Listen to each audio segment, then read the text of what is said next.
bread all day, every day, because stale bread isn't bread. It's croutons.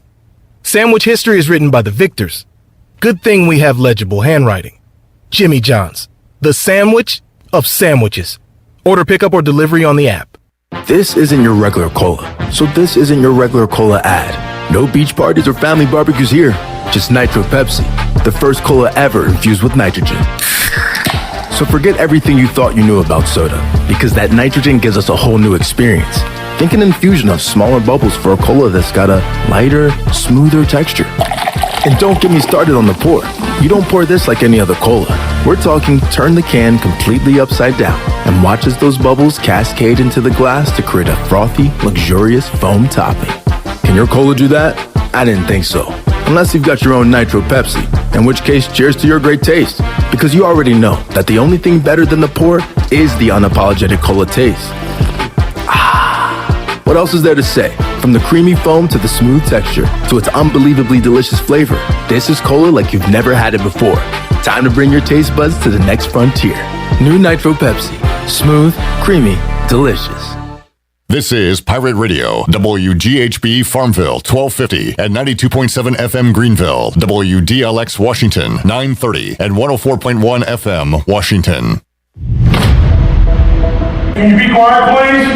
Thank you. Welcome to Pirate Radio Live. There's local politics, bud. I don't care about the weather. I can't control the weather. Don't want to talk about the weather. Sustained effort and violence? No, please. No. Please, everyone be quiet. Was that supposed to be funny? I got a little taco meat on my chest. Cool, neat story. I want to shake his hand. I want to shake his hand. I want to shake his hand. I want to shake his hand. Family.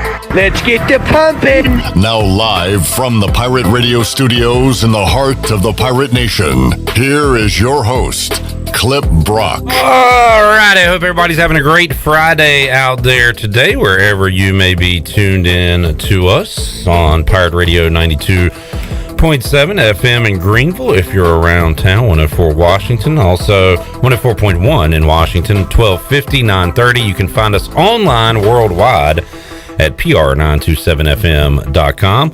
And if you'd like to watch the program and chime in, you can do so on Facebook Live and on YouTube, like Pirate Radio on Facebook.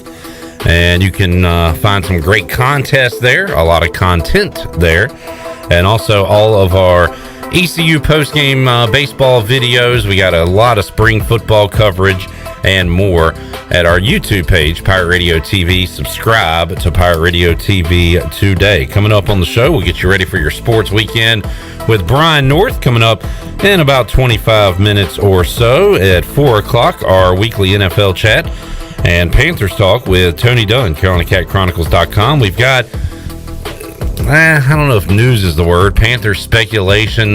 We are getting closer. We're now inside of 2 weeks from the NFL draft. Chandler has wanted like 3 different quarterbacks now. He's starting to come back to one that he wanted a while back. So Chandler's kind of fighting himself right now. Who does he want the Panthers to draft at 6? Well, they draft a quarterback. I saw a tweet today that said the Panthers could potentially take a quarterback at 6 or trade down for one.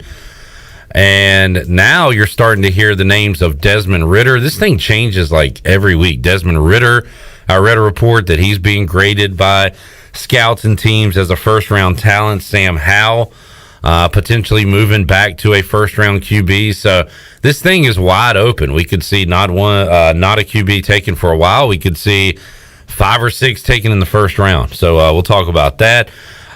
There's a current Panthers receiver that does not want a current NFL quarterback to join the Panthers. We'll touch on that as well. And a lot of news and notes in the NFL world coming up with Tony Dunn at 4 o'clock. At 5, we'll talk to the voice of Dowdy-Ficklin Stadium and Minji's Coliseum, Morgan Ahlers. Also in the 5 o'clock hour, we'll talk to Mark Greenhalgh, Golf Shop Radio Show, as we'll give you an update on what's going on at the RBC. Harold Varner III has ended his second round and will be playing into the weekend. We'll talk about his second day momentarily and talk about it all with Greeny coming up in hour number 3. Also, our crown jewel of the day sits right here on this table. How about a 15-pack aluminum bottles Busch latte? It could be yours if you are the lucky caller in hour number 3. We'll also throw in a large 2-topping pizza to Domino's. They can be yours. What a way to start your weekend off right here on Pirate Radio Live. Let me welcome in to the program Shirley Rhodes. Hello, Shirley. Hello, Clip. Hello. Also, let me say hello to Chandler Honeycutt, Mr. Purple today. Hey, Perp. What's up, Clipper? Big Perp. Big Perp. I'm going to start this show by saying congratulations to Sup Dogs, 3-time champion of the Best Bar, Barstool Best Bar Challenge. It's a dynasty now. Congratulations. We had Brett on the show yesterday. Brett Oliverio, owner of Sup Dogs. Hoping that we would be celebrating a win today. And guess what, folks? We are Best Bar Challenge champion.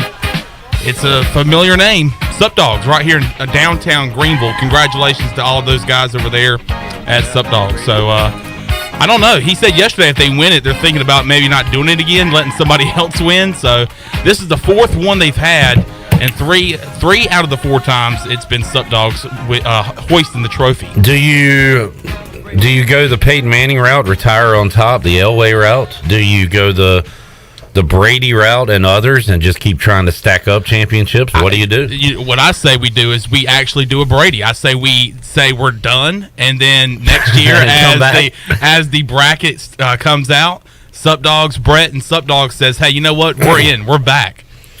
I like that. Just get in right before the competition and come back. Robert Matthews chiming in on Facebook Live says hello. Hello. He also says surf. And also added that Troy touched Brett. So shout out to Troy D. Another touch for Troy. Which now Troy did touch Shaq, but I was going to say Troy touched Brett, who hugged Shaq. Yeah. Shaq got up there, or Brett got up there while Shaq was doing a set, and Shaq gave him a big old bear hug. So I guess, Troy can connect that there. Cameron, so like a 6 degrees of separation. Yeah. And now who will be the next celebrity Troy can be friends with, thanks to Brett, because there is it's kind of like a coaching tree, the Brett celebrity tree. Could it be Caleb Presley? Could it be Dave Portnoy? Could we pull up all the things Troy said about Caleb Presley years ago and play them for Caleb Presley? That would be entertaining as well. That would be. I just want to meet PFT commenter. He is. I was a fan of his before Barstool. I think he's one of the funniest people out there, and he's also a fellow Washington fan who really hopes to see Daniel Snyder sell the team, which would be the best news anyone could receive in 2022. Probably not going to happen. All right, Cameron says big win for ECU baseball in Orlando. That's right. So why don't we start there? The Pirates won a marathon game last night. It was delayed due to rain. This one was wild. UCF got off to a 2-0 lead. East Carolina bounced back, tied it up at 2 in the second inning. And then when UCF scored 4 in the third, you thought this one might be over. But as Lee Corso famously said, not so fast, my friend. 10 runs. Big fourth. In the fourth inning. Big fourth inning. Spearheaded by Bryson Worrell, who had to load up the tilt-a-whirl. He said, we're in Orlando.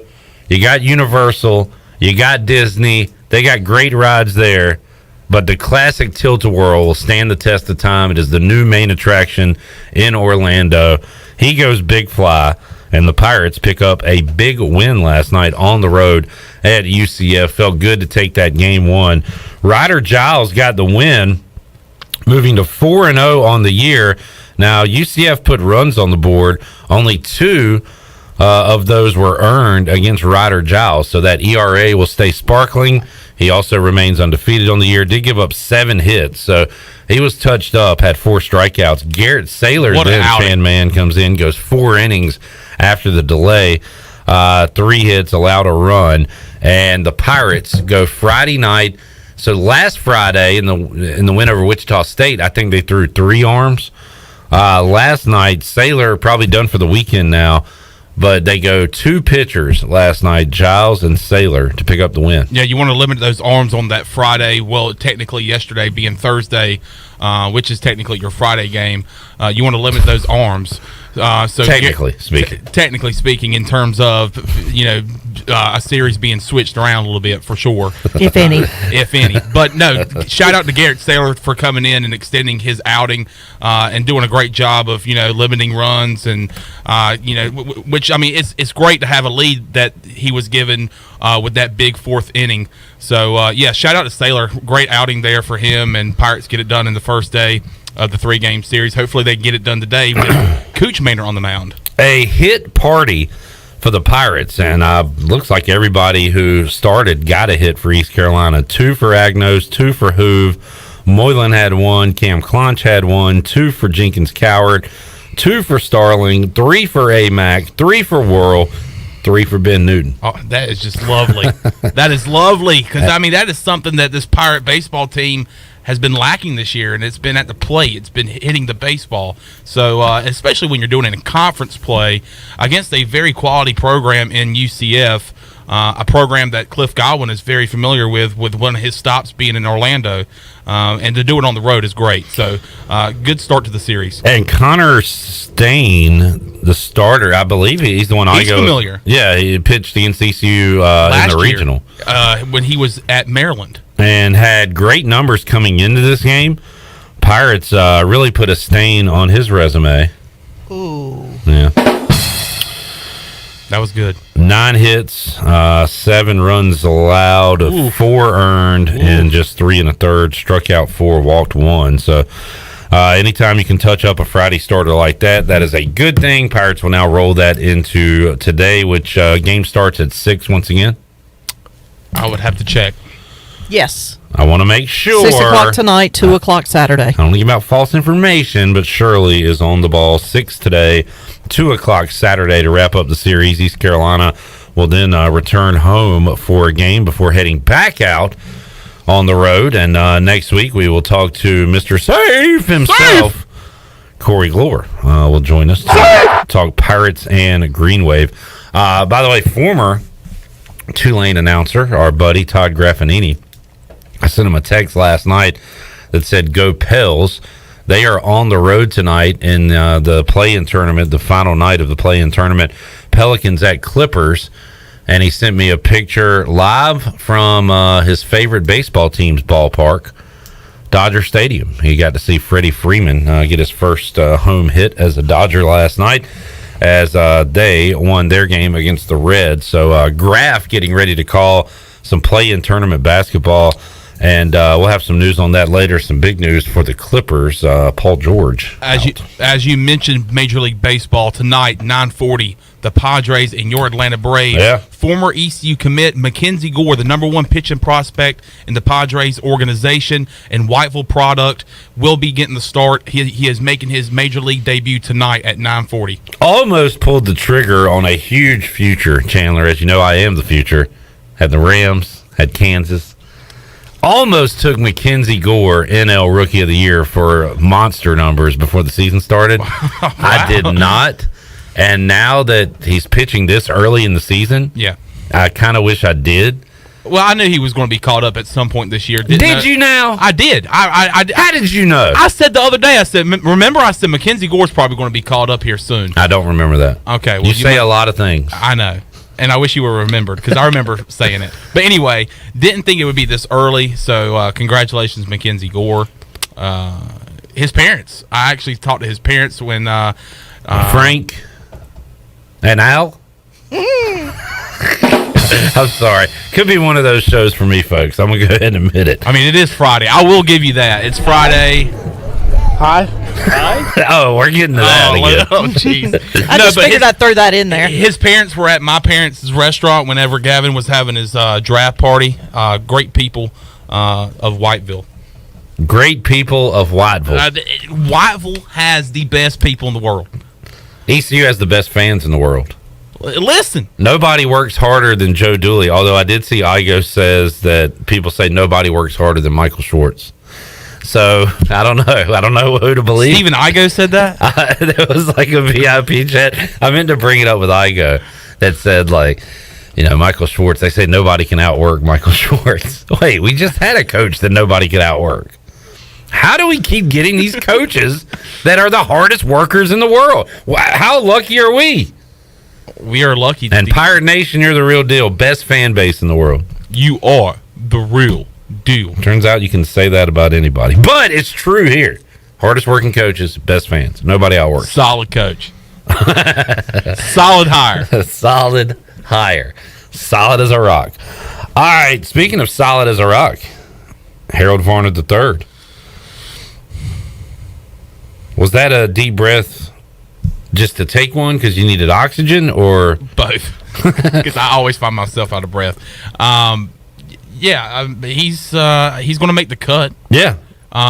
Easily. Yeah, absolutely. Yeah. What did the cut ended up being? It was even earlier today. It was even earlier, but I don't know what it was. They're still playing. I don't know what it is now. It's still a projected cut, and it's still even. I mean, yeah, and he was actually at 6 under at one point today. He did have a hole where he kind of flubbed. He had a triple on one hole. It was down the stretch, too. It might have been the 15th, but found himself losing 3 strokes.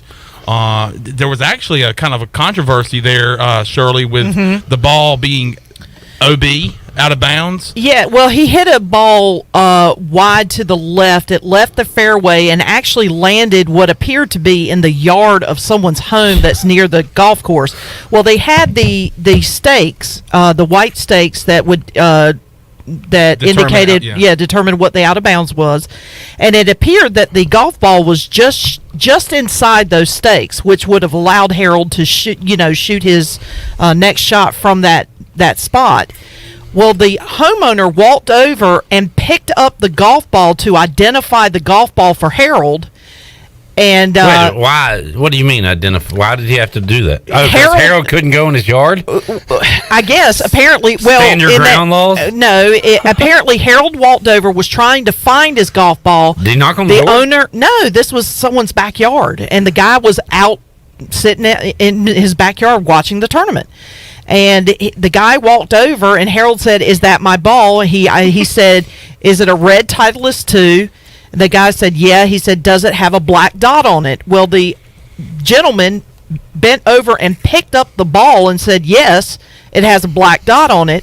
Harold said, "That's my ball." But when the gentleman put it back down, it pushed the ball just past the out of bounds line. Oh, that's sabotage. Yeah, See, just the outside first because the initial spot, he was within what appeared to be within the bounds of play. So basically, he had to re-tee, and he ended up double bogeying the hole, and it put him down 2 shots down on that hole, and then he ended up bogeying another hole. Well, I feel like that's a no-no from the get-go. Like, you cannot Well, touch the ball. well, if I'm Harold, I'm like, don't touch it. I agree. Right. Well, it was a mistake on both their parts because the general rule is don't touch another person's golf ball. Or any ball of another person. Right.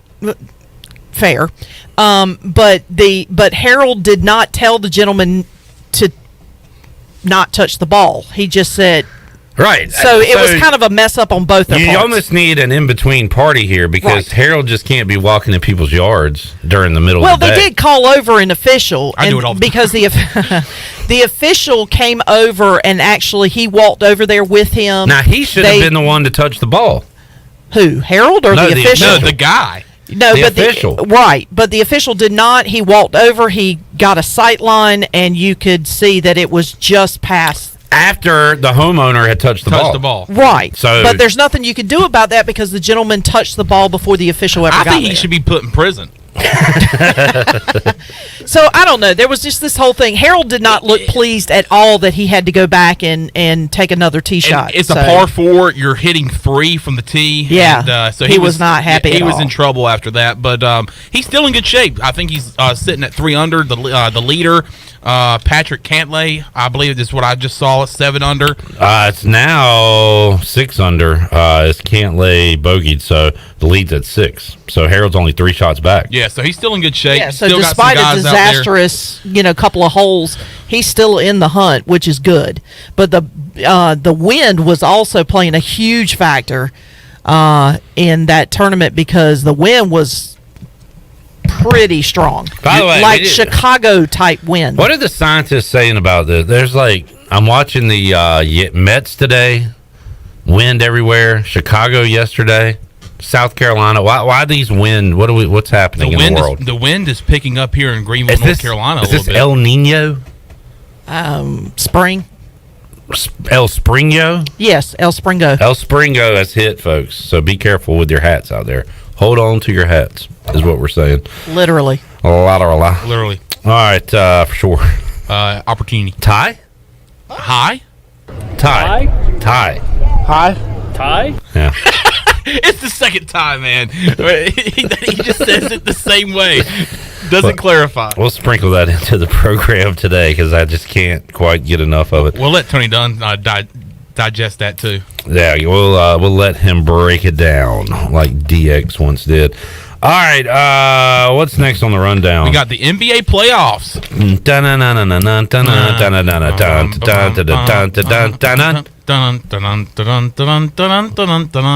What are you doing? The heck is that? What are you doing? I don't know. That sounds like the Lone Ranger. The hell out of here. Stop. No, stop. What is that? Do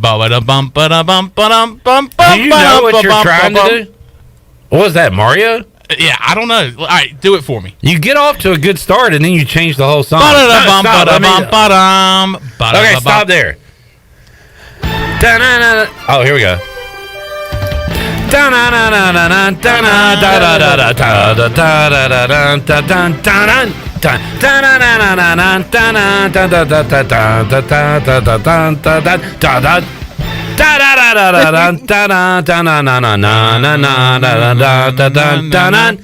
It does that one more time. And then it goes into the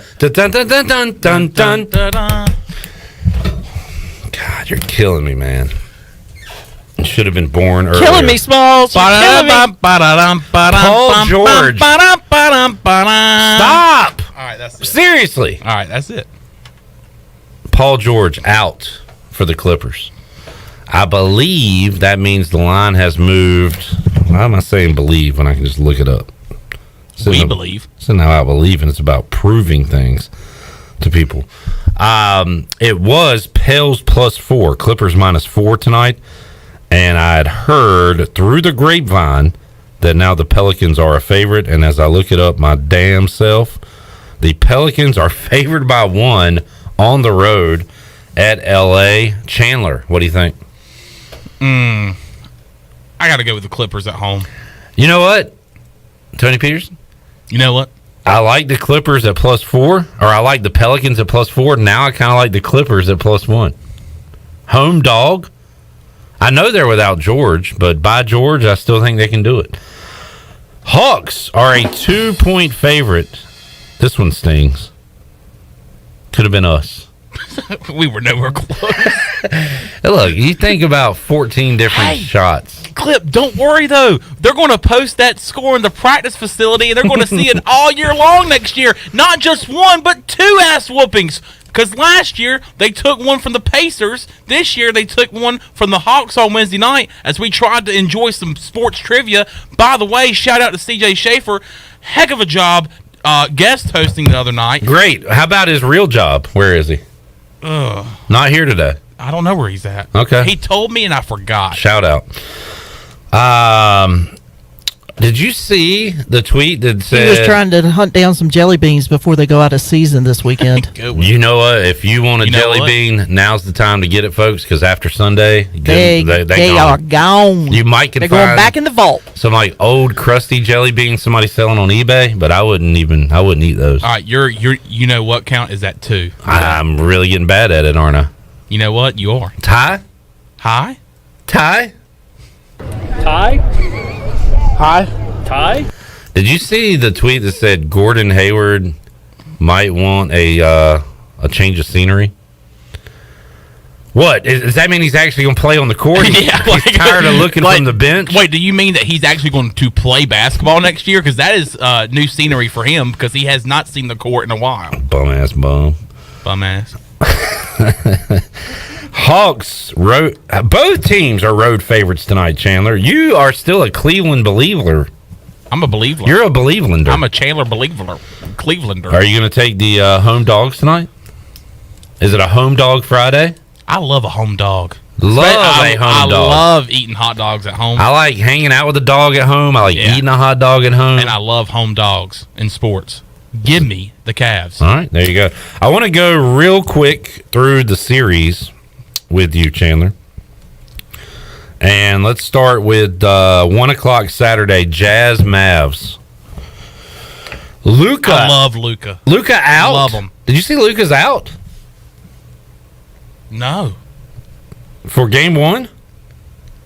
While you look that up, I did see a video earlier before the show that there was a girl referee, and he looks and goes, a girl, like a little girl? No, it was a woman. A woman, grown woman. All right. Beautiful woman. Just saying, if there was a male referee, would you say that there was a boy out there? There was there was a female referee, a good-looking female referee. What does that matter? What does that matter, Chandler? Because listen. Keep digging that hole, Chandler. Keep digging that hole. Listen. There was a good-looking female referee, a hot piece of ass referee in the game. Referee. I'm talking. And Luka goes, where was the foul? She goes, what foul?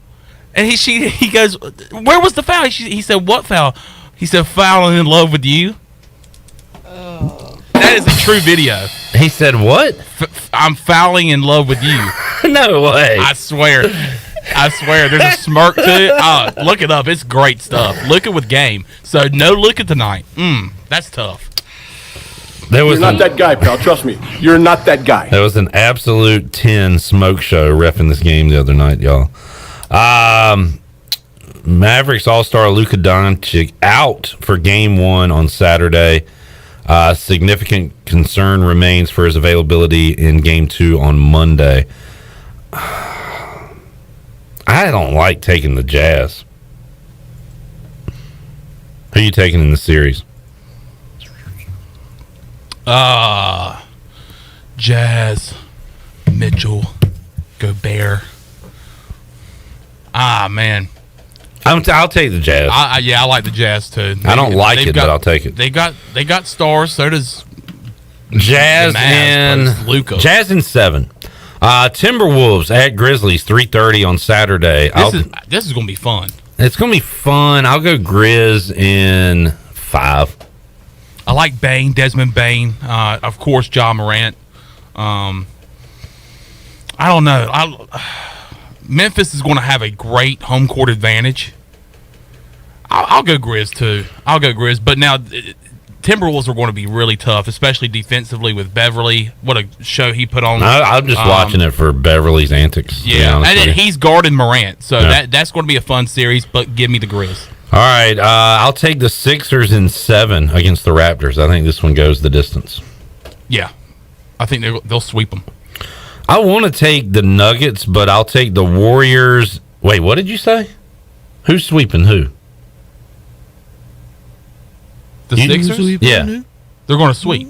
Okay, I just said it's going 7, and you were like, yeah, they're going to sweep them. Yeah, I think they're going to sweep. Okay.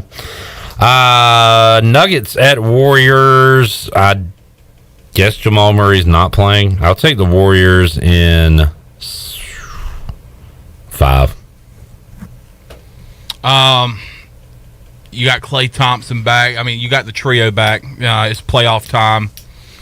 I think it's going to be a fun series. Let's see. I'm gonna go Warriors in 6. Celtics Nets. Some people think the Nets can win the Eastern Conference or go to the finals, Eastern Conference Finals. Some people say the Celtics will dominate this series. I'll take the Celtics in 7. Durant, Harden, Simmons is looking to return in around game 4, game 5, maybe game 6 at the latest. I still like the Celtics. Whatever. I'm gonna go Nets. All right. Bulls at Bucks. I will take the Bucks in a sweep. I don't think it'll be a sweep. I love Caruso. But I love Alex Caruso. Okay, good. I'm glad you love him. I want him to win at least one in that series. But, I mean, it's going to be who are they playing? All right, let's go to break. We'll come back. Who are they playing? I'm not telling you. We'll take a timeout. When we return, Brian North will join us. Get you ready for the sports weekend. That and more on the way. Bush Latte on the line, hour 3 of Pirate Radio Live today, so stay tuned for that as well. More to go when we return after this.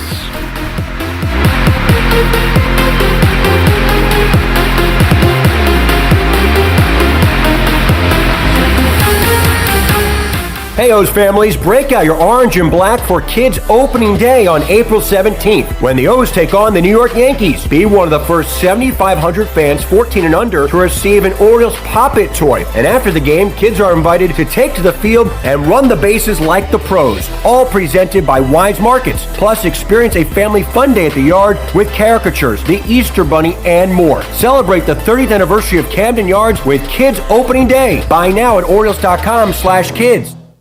Tax season is the most stressful time of the year for many people. That's why Kona Ice of Greenville and Pirate Radio have teamed up to invite you to join us for a little tropical escape to celebrate the end of tax season this Monday, April 18th. Stop by the UBE parking lot on Evans Street next to Pirate Radio from 4 to 6 p.m. for a free cup of nutritious, delicious shaved ice from Kona Ice. Free Kona Ice for everyone this Monday from 4 p.m. to 6 p.m. Why? To ensure there is no taxation without relaxation. Temperatures are in the low 30s at 10 a.m., increasing sharply to 75 degrees by 1 p.m., and then dropping into the teens by 10 p.m. So before you go to work, put on some gloves, pack some shorts, and a parka. That should cover you for the day. Your heating and cooling take a beating. Guarantee your system is ready when you need it. Call Delcor. Buy a new train system and make no payments until 2023. It's hard to stop a train. With inflation and high gas prices, you don't need another payment. So buy this month and make no payments until 2023. Delcor, the service professionals. I can't think of anyone who doesn't love a clean car, but how often do you actually go to the car wash? Does it take too long, or maybe it's just not a very nice place? Tommy's Express changes everything. Our wash is bright, inviting, clean, and fast. I love the flat conveyor belt. So easy to pull onto, much smoother ride, and safer for my car. And when you join Tommy Club, you can wash as often as you like for one low monthly price. I save money and time. We're Tommy's Express. At the corner of Greenville Boulevard and Red Banks Road, Greenville. In studio with Jeff Stein from Brown & Wood. What's new, Jeff? For 2 years in a row, we've been voted #1 in Greenville, so we're super thankful. For 2022, we've decided to make it the year of the customer. We're taking more COVID health safety protocols with some personal test drives where, you don't have the salesperson riding along with the customer. It actually makes them a little bit more comfortable, and they can take a drive and kind of go where they want to go and drive it how they want to drive it. Brown & Wood, your #1 dealership in Greenville and the home of the lifetime powertrain warranty. UBE and PirateWear.com is excited to offer Pirate Nation the largest selection of new ECU merchandise and tailgate supplies ever. UBE has the best prices in town, so that makes UBE your one-stop shop for all things ECU. UBE does daily restocks of Champion, Adidas, and Under Armour. Don't forget to bring your young Pirates in to plunder the Crow's Nest, which is the only kids store dedicated to ECU. Plenty of free parking uptown in Greenville. Visit them at PirateWear.com. Go Pirates! In Greenville, you know how much it means to have neighbors you can count on, like the one who mowed your lawn that week you were sick. Well, here's another good neighbor you can count on, State Farm agent Timothy Sawyer. Timothy and his team are here to help life go right when you combine home and auto insurance, which can save you money and time. So combine home and auto and start the savings rolling. Call State Farm agent Timothy Sawyer at 493-0002 and start saving today. Pirate fans, the 2022 football season is going to be one for the record books. East Carolina is coming off a 7-win bowl season, and 2022 is shaping up to be even better. The Pirates need you to pack Dowdy-Ficklin Stadium this fall with a great home slate that includes in-state rival North Carolina State. The American Conference schedule features home games against UCF, Memphis, Houston, and Navy. Season tickets are on sale for as low as $125. Get your tickets today by visiting ECUPirates.com. Hi, this is Phil Steele of Phil Steele's College Football Preview Magazine, and you're listening to Pirate Radio, the voice of Pirate Nation.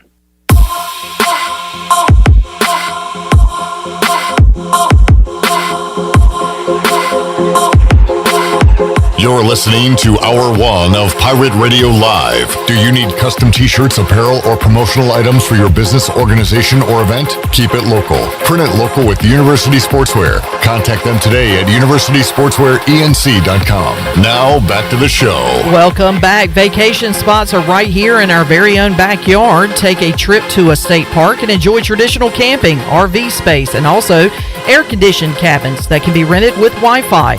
If you're by a lake, be sure to check out the opportunities to rent a canoe or kayak and get out on the water. Your next adventure is right around the corner. For more information, please visit ncstateparks.gov. Now let's head back in to Pirate Radio Live. Here is your host, Clip Rock. Alrighty, back with you here on Pirate Radio Live on a Free Beer Friday Busch Latte. On the line, you can win it in hour number 3, along with a large 2-topping pizza from Domino's. All right, Shirley Rhodes, Chandler Honeycutt, Clip Brock here. Let's go out to the Pirate Radio Live line, get you ready for your sports weekend, and talk to Brian North, who joins us today on the program. North, how you doing, man? Doing okay, Clippy. Trying to pull off a high degree of difficulty here. Yeah. On the Brian North, Jennifer North 5th wedding anniversary. Oh. We are taking the two terrorists on a trip while Mom is pampering herself, as she needs to, on her anniversary. I have the two terrorists on our way to pick up our Sunday Easter ham. So we got a lot going on here.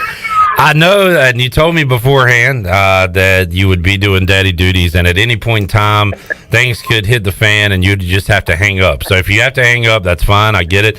But let me get this out of the way first, because I'm kind of a question of the day. It sparked last night during the ECU baseball rain delay, and I put out a question: what current Pirate would you like to have fist fight your enemy? What current Pirate would you like to have marry your sister/daughter?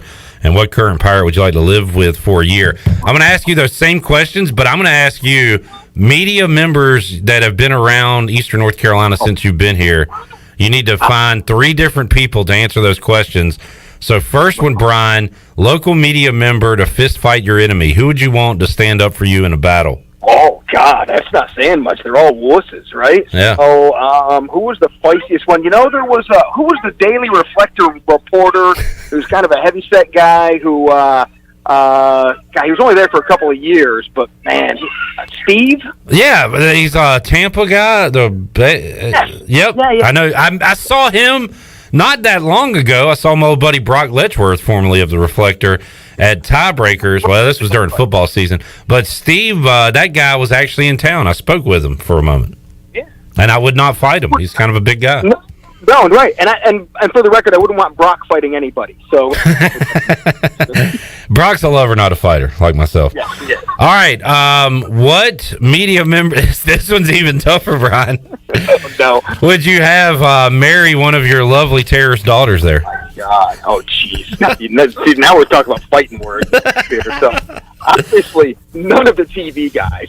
Well, you know, it may be like Chris Haymeyer or you know, he when he worked for me. Chris Haymeyer is about as nice a guy as you could get that you want to marry your daughter. So I'm going with it. Great call there, North. Haymeyer's a good dude.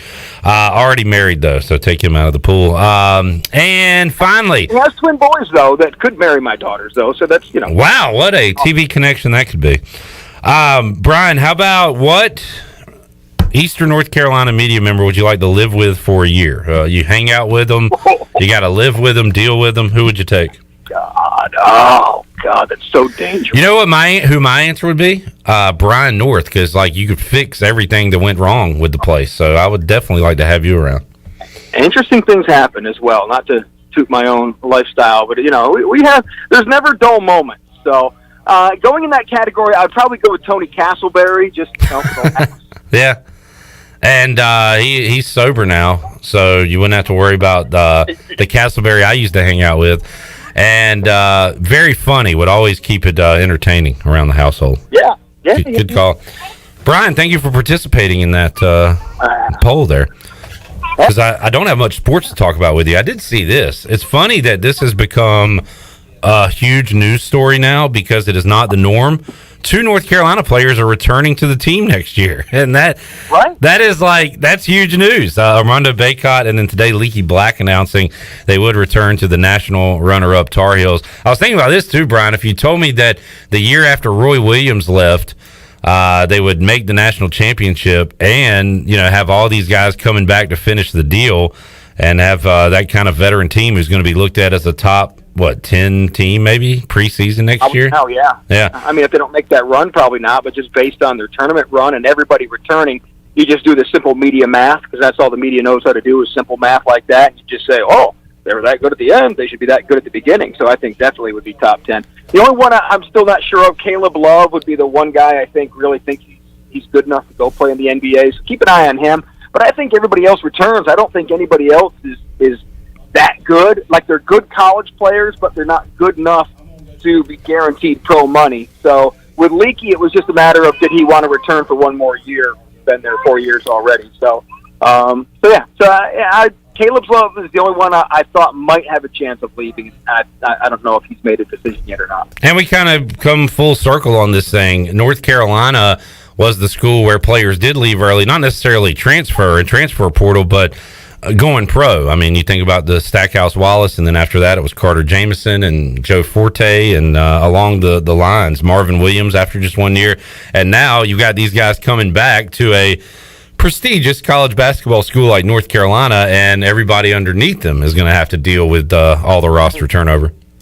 It's like they've gone the opposite direction. Yeah. They used to get the most talented guys in the country. Now they're looking for guys who might stick around and they can develop. And the one and dones have been an interesting mix, and obviously it's been mixed reviews with how they've done. But I'd say overall, it hasn't been the way to win a national championship. And with the recent look at the tournament, it's happened a few times. But I think their college coaches are still trying to find the best formula for this thing here.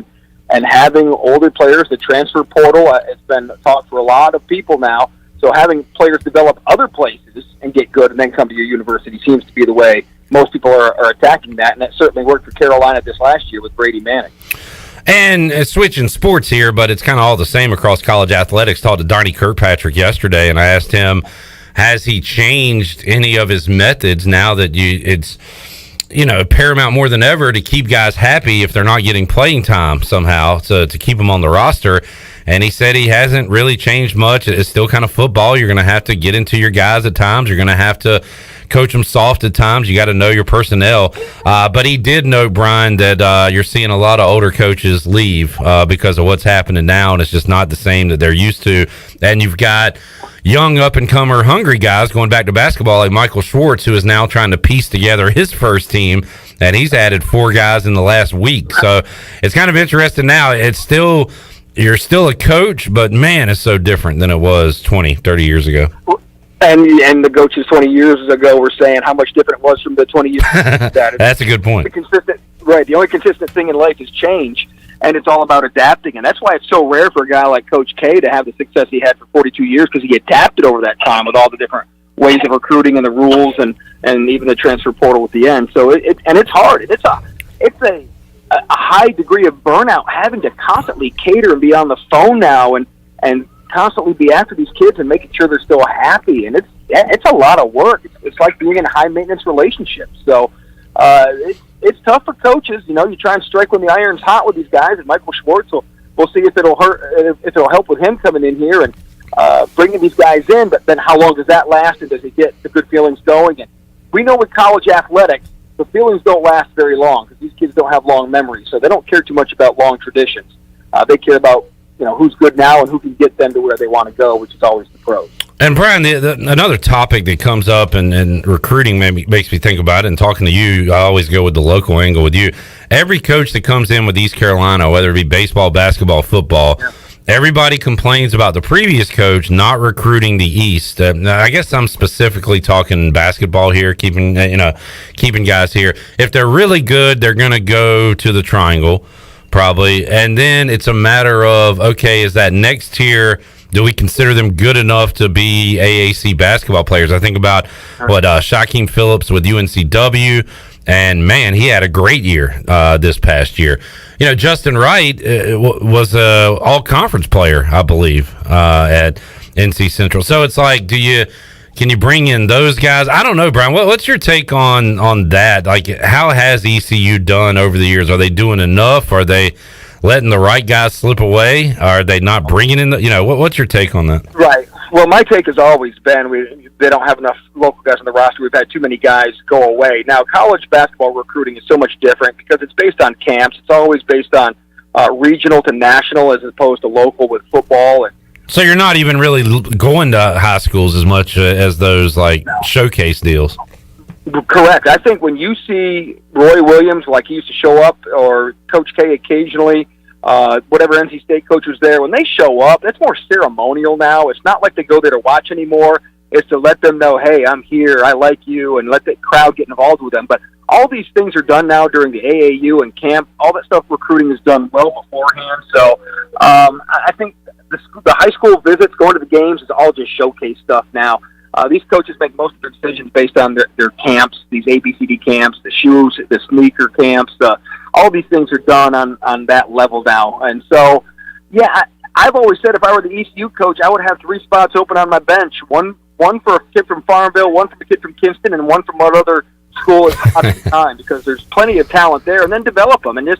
And not only just to get that local flavor going, but get the fans involved as well, because they appreciate players and faces they know, especially with as much as they're transferring now and one and dones and all those other things. I kind of like that idea. It's almost like a futures deal. Like, we don't know who it's going to be, but we're going to have a Jag, we're going to have a Viking. In football, we're going to have a Havelock Ram. We're going to have a Tarboro Viking. Just kind of go ahead and pencil that in. I like that. Right. Well, you talk with Larry Wolfer over at Farmville, he'll tell you all the guys that should have gone to ECU that went other places. You go to Kinston, Perry Tyndall and Wells Gulledge before him, same deal.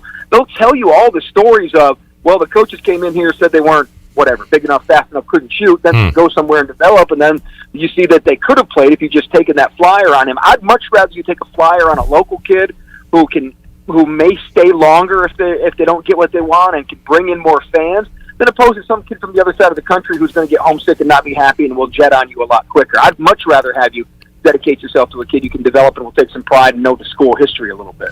Brian North joining us. Good stuff, North. Just saw a tweet from ECU Baseball. Says it's currently pouring in Orlando. We will provide any updates on the start time as they come. So we will keep you posted on that. Kind of an un-Pirate-like, at least for 2022, win last night. How about pounding out 19 hits, getting 12 runs on a Friday for East Carolina? And I think the big thing was the big inning, which we've seen all year, was that 10-run fourth inning.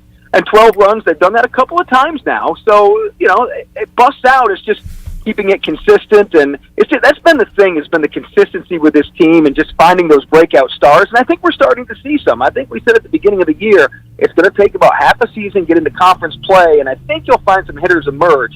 And we're starting to see some of those guys, some names we're starting to finally recognize a little bit, who are starting to be productive. Brian, we'll wrap it up here. Man, we've seen some great football games and basketball games at the JMA Wireless Dome over the years. What's your favorite memory from that arena? The JMA Wireless. Are you familiar with that? No. The Carrier Dome is no more, Brian. What? Yeah. Naming rights have been granted to JMA Wireless. Oh, here's the problem. It's been Carrier air conditioners that have blown that roof up for whatever it's been. Now what happens? Yeah, right. Roof's going to collapse all the time. So, the JMA Wireless Dome, which, by the way, Carrier was a naming rights deal, too. That's the... Correct. Yeah, so... Correct. It's kind of like people were sad that the Staples Center was now going to be called, Crypto, whatever? Like, guys, Staples is it's not a dude's name. Right. And I'll always say, I will go with one naming rights, and then I'm done. I won't go after that. I understand. I don't know what the Panthers Stadium is anymore. I know it is Erickson Stadium. It's done after that. Couldn't tell you what it's called right now. All right, fair enough. What do you call where NC State plays? The basketball arena or the football stadium? Basketball. Is that the RBC Center? Yeah, the RBC Center, right? Is it PNC now? It's PNC Arena now, yeah. I still at RBC. That's great. So, yeah. All right, that's going to be a trivia category next Wednesday at AJ's. What would Brian North call this arena? And you got to think back to the first naming rights it had. That would be a good deal there. Yep.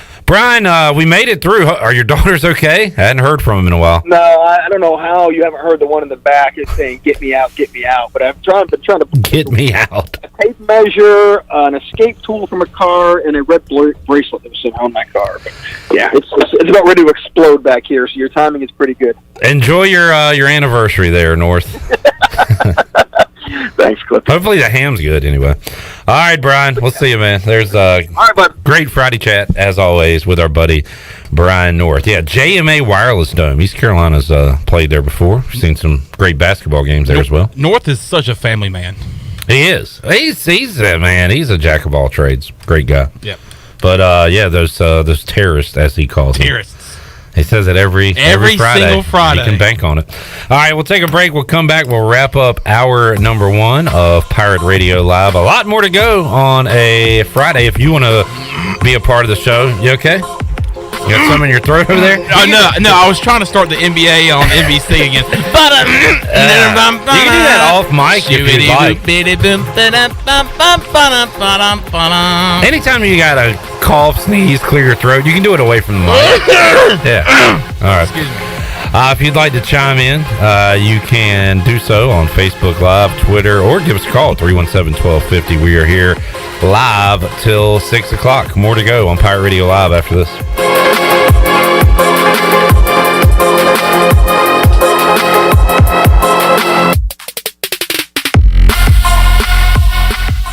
Tax season is the most stressful time of the year for many people. That's why Kona Ice of Greenville and Pirate Radio have teamed up to invite you to join us for a little tropical escape to celebrate the end of tax season this Monday, April 18th. Stop by the UBE parking lot on Evans Street next to Pirate Radio from 4 to 6 p.m. for a free cup of nutritious, delicious shaved ice from Kona Ice.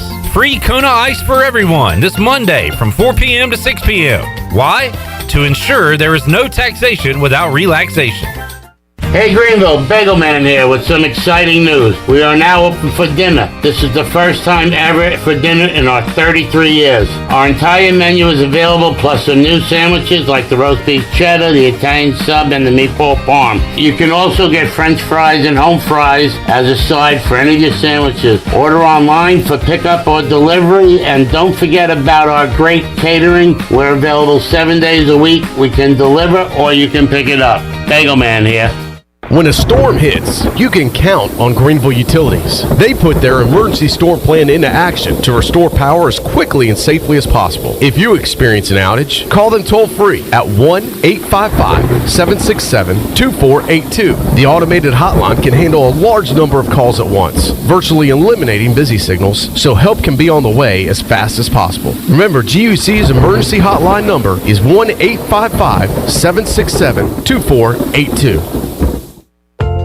We have some exciting news at Angel Oak Home Loans. This is Talbot Green, and I would like to introduce you to the newest member of our team, Braxton Green. I've known Braxton his entire life because he's my nephew. He is also a recent ECU graduate and has lived in Eastern North Carolina his entire life. This is Braxton Green, and I'm looking forward to working with you with your next home loan or refinance.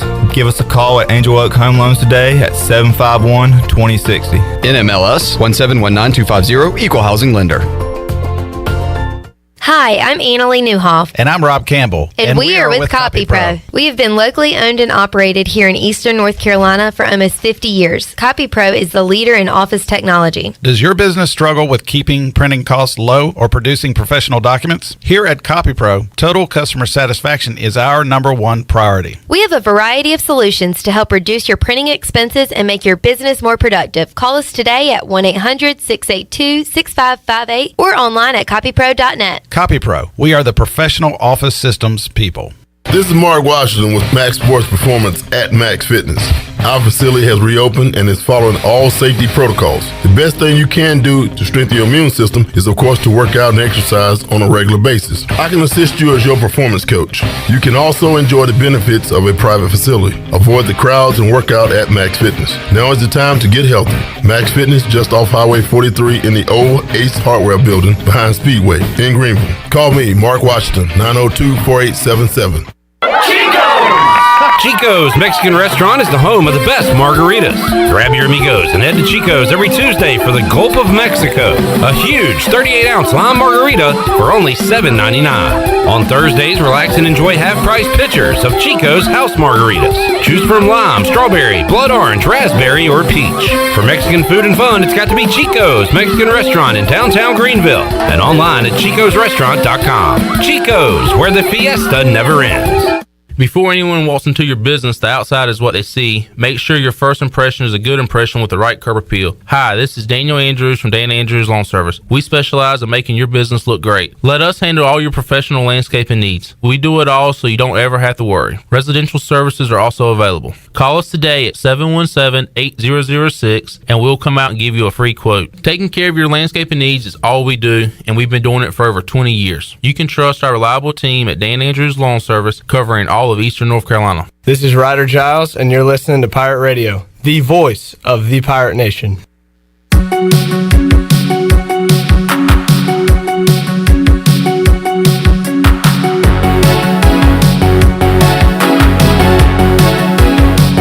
You're listening to Hour 1 of Pirate Radio Live. Do you need custom t-shirts, apparel, or promotional items for your business, organization, or event? Keep it local. Print it local with University Sportswear. Contact them today at universitysportswearenc.com. Now, back to the show.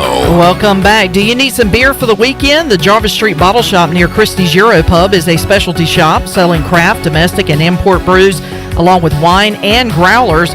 The Bottle Shop offers monthly beer and wine tastings featuring rotating North Carolina craft breweries, along with live music and discounts. Stop by Tuesday through Sunday or check out the Jarvis Street Bottle Shop on Instagram, Twitter, and Facebook. Now let's head back into Pirate Radio Live. Here is your host, Clip Barat.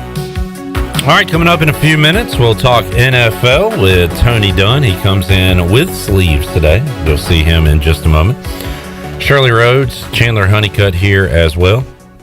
I have a question that I want to ask Shirley, but she's on the phone. So I'll talk to Chandler. I have some. I pulled up this, Chandler. This is, and it's like a big game boomer, whatever. It's just, I don't know who came up with this. It's so reliable. Maybe it's FanDuel. I think that's the FanDuel logo, and this person just put up the list. But it's each NBA team's GOAT. I hate that freaking word, GOAT, because like people overuse it. Yes, like Tom Brady's a GOAT.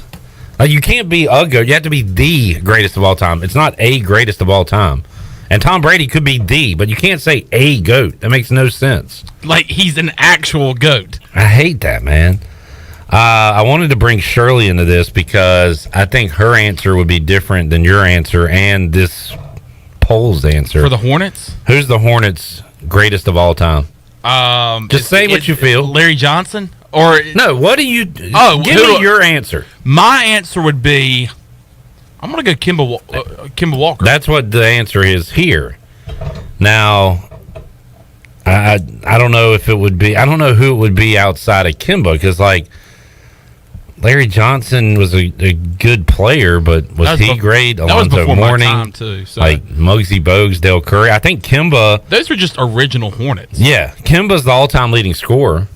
So that's why I say it. And I love to watch Kemba. And he was... and he... brought not as much as LaMelo is doing right now, but he brought some sort of attention to the Charlotte area, especially when he made the All-Star team. And I mean, he was just a special player. Obviously, his career has kind of hit a brick wall. But I mean, I just the year I started watching the Hornets was the year we only won 7 games. It was his rookie year.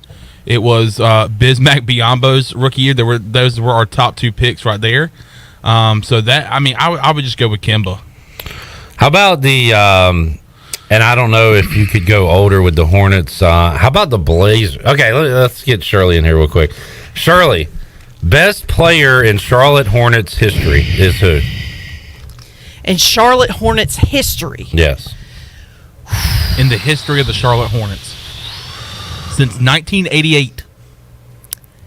It's got to be between one of 2 people. Okay.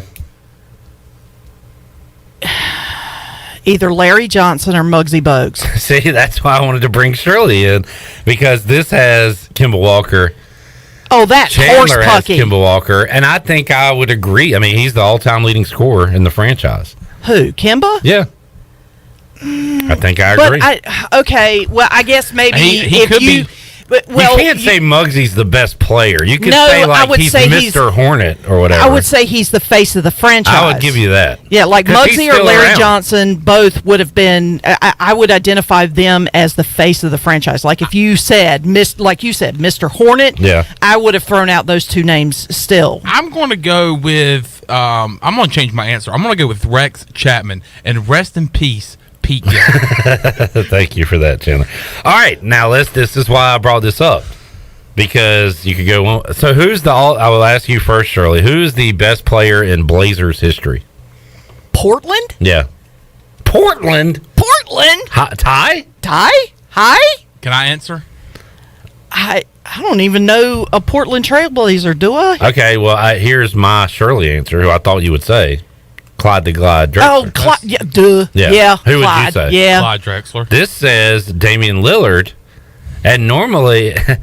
See, this is objective because I know. I'm not saying these are the correct answers. Right. But it's also what generation of basketball are you talking about? Well, Because that's in why recent it's history, interesting that Chandler would not say Lillard and would say Drexler. Now, Clyde Drexler went to at least one finals, maybe two. Did the Pistons beat the Blazers? I think they did. Didn't And the Bulls beat them. That was Jordan's Shrug game series. And Lillard's put up great individual numbers, but he has done nothing playoff-wise. Because see, when you like, if you were to ask me, say Detroit Pistons, once again, I'm thinking who are the stars of. Well, the who would your teams? answer be? My answer would be That either. one's easy. Oh no! I just went blank on his name. I can see Nick Batum. No. Oh my God! I had it right on the tip of my tongue, and now it's gone. LaMarcus Aldridge. Darko Milicic. The answer is, of course, Isaiah Thomas. Isaiah Thomas. I literally that's had it on the tip of my tongue, and I don't it think just there's disappeared. another answer. There's not. Well, I mean, For you the think, Pistons? Yeah. Well, I mean, I'm going with Chauncey Billups. you throw in. Well, you can throw in Bill Laimbeer in that. That was a joke. No, you can't. No, you can't. Don't even do that. Listen to me. Dennis Listen to me. Rodman. When I said the stars, I'm not talking about the top scorer. We're talking about greatest player of all time. Yeah, you're talking about the stars of each team. The best player of all time for the franchise is not Bill Laimbeer. I didn't say that he was. I said he was a star on the team. Okay. That's what she Thank said. you. All right. I don't remember you saying that. I agree I with you, did. Shirley, by the way. I got off the phone for this. How about Jazz? Oh, Stockton and Malone. Which one? Blue Edwards. It's definitely blue.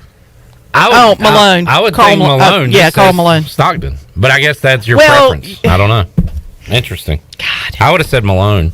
I mean, that's such a tough because they were great in their own. I mean, Stockton was great when it came to assists and distributing the ball. Malone was great in the paint. They were the best 1-2 combo for the longest time. They're kind of a package deal. Yeah, you have to say Stockton and Malone. You can't say one or the other. For the Suns, is it Nash?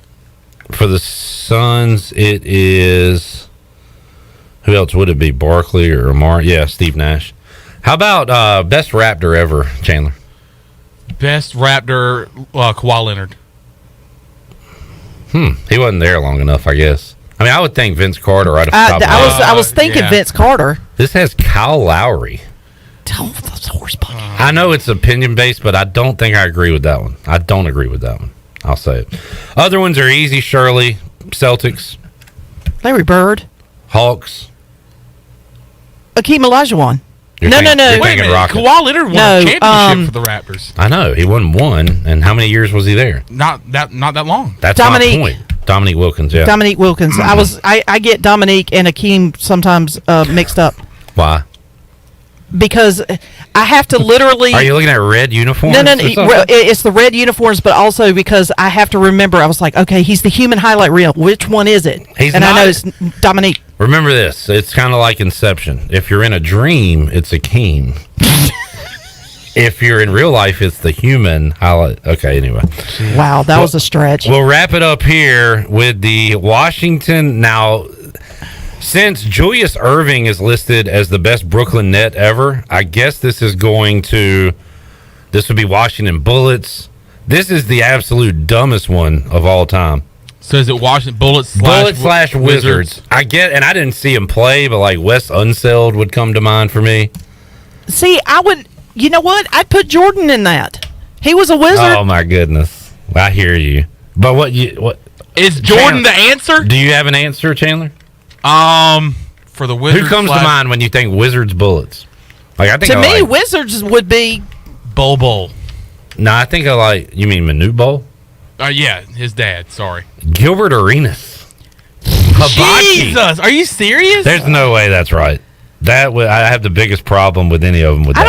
And obviously with my answers, you could tell how far back I go with the NBA. I have not named a single current player. Well, but even I could disagree with this this list, and I don't even know half these players. Here's a match for you, Shirley. We'll wrap it up with the Pacers. Reggie Miller. Yeah, correct. Reggie Miller. All right, let's take a break. Sharpshooter. We'll come back. We'll ask Tony who the greatest Panther is of all time.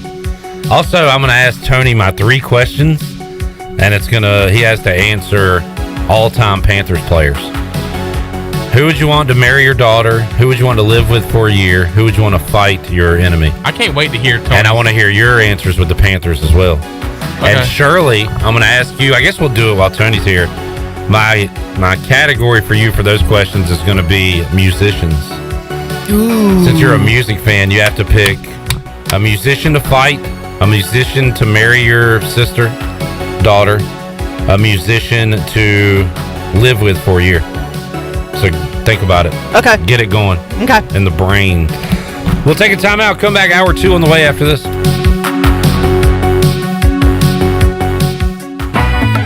Thinking about takeout tonight? Familia can make everything real easy for you with a great selection of Italian food and more. Visit FamiliaNC.com to see the full menu featuring pizzas, pastas, salads, and homemade desserts. Place your order online or call 689-6330 and Familia will have your order ready in their convenient drive-thru window for pickup. Finish up a busy day with a great dinner for yourself or your family from Familia. Familia on Fire Tower Road near Pitt Community College. The Buccaneer Music Hall is your beacon of music in the land of pirates and ENC. Open 7 days a week from noon until 2 a.m., the Buck features live music every night of the week. Tuesday is karaoke with DJ Captain Morgan. Wednesday is acoustic night. Thursday is the DJ dance party. And Friday and Saturday nights, it's live bands. Check out the Buck's Facebook or Instagram page for more information. The Buccaneer Music Hall. We'll see you at the Buck.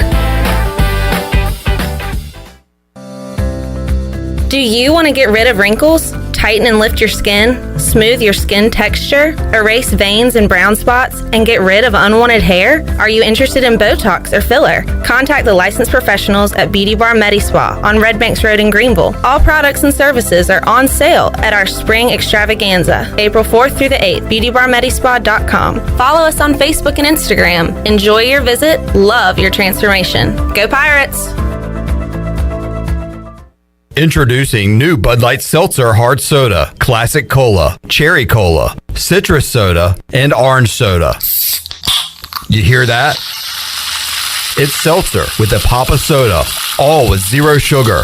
Bud Light Seltzer Hard Soda, the loudest flavors ever. Pick up some new Bud Light Seltzer Hard Soda at your favorite retailer today. Bud Light, proudly distributed by Carolina Eagle Distributing since 1989, and the official beer of the ECU Pirates. The celebration is on. Save the date for Saturday, May 14th as the town of Farmville celebrates 150 years with a black tie gala from 7 to 11 p.m. Music will be provided by the Raheem Walker Project and dinner will be served. Tickets are $75 per person or $650 for a reserved table for 8. All proceeds benefit the Farmville Chamber of Commerce, and to purchase tickets, call 753-4671. Save the date and enjoy a night out on the town at the Farmville Black Tie Gala Saturday, May 14th.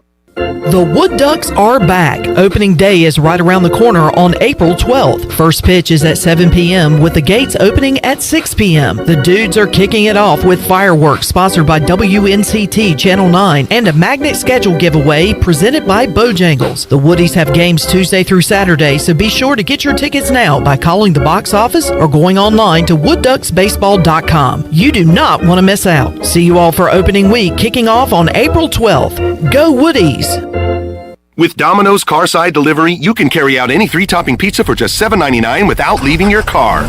So you don't have to interrupt your kid's favorite song. And we'll all be friends just for one day. You can interrupt this, actually. Next time you carry out 3-topping pizzas for $7.99 each, try Domino's Carside Delivery. Just pull up to the store, check in online, and Domino's will bring your food to you contact-free. Carry out only. You must ask for this limited time offer. Prices, participation, and charges may vary. Excludes XL and specialty pizzas. Crust availability varies by size. Message and data rates may apply when using Domino's Carside Delivery. Hey, Troy here with my buddy Cam from Tailgate Classics, the only vintage store here in Greenville selling all types of cool stuff. Cam, you got something new for folks, too, that just hit. Yes, sir. If you guys have had some good times back in the 90s at some of your favorite places like Grogg's, The Elbow, and tons of other old businesses, we're doing a retro line of T-shirts that are available now. Fantastic. So if you enjoyed hanging out at those places, now you can wear the gear. How can folks find you online, too? That's shoptailgateclassics.com or come see us in person at 304 Evans Street. This is Pirate Radio, WGHB Farmville, W224EI Greenville, WDLX Washington, and W281CH Washington.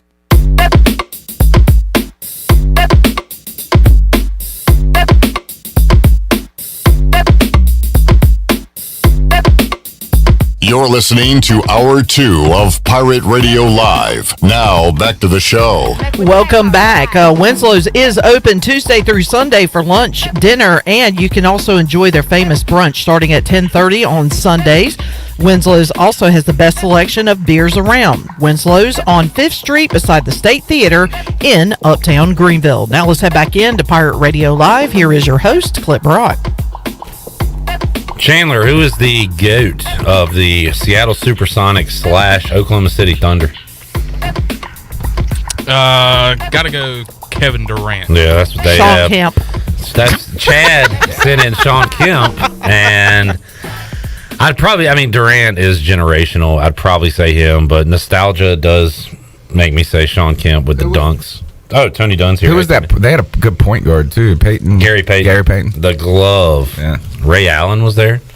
Who do you associate Ray Allen with? What team? Boston.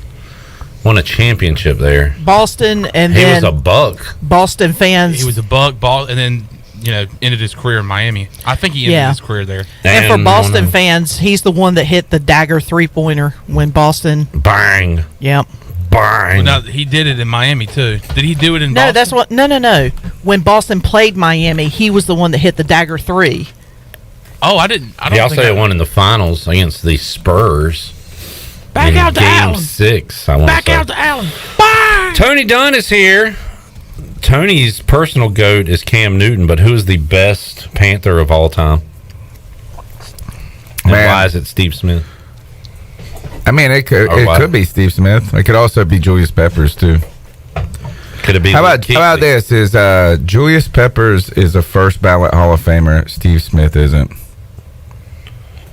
And you're saying that's wrong, or you're saying that's fact, or that's actually a fact. Well, I mean, I think Peppers hasn't gone up, but I think he's going to get accepted into the Hall. You have to be retired 5 years. So Right. Steve Smith was eligible this year, and he didn't get it. Yeah. And Peppers will be. He probably should have gotten it, man. When you see his stats, they put Andre Johnson got in this year, and similar career length to a certain degree. The numbers are pretty similar, but Steve Smith, like, more touchdowns, more yards. You know what I mean? Like they're both Hall of Famers. Yeah, and so Andre Johnson got in. So I'm just kind of surprised if you just look at them side by side, they're almost like the same player. Maybe even Steve Smith doing it for a little bit longer.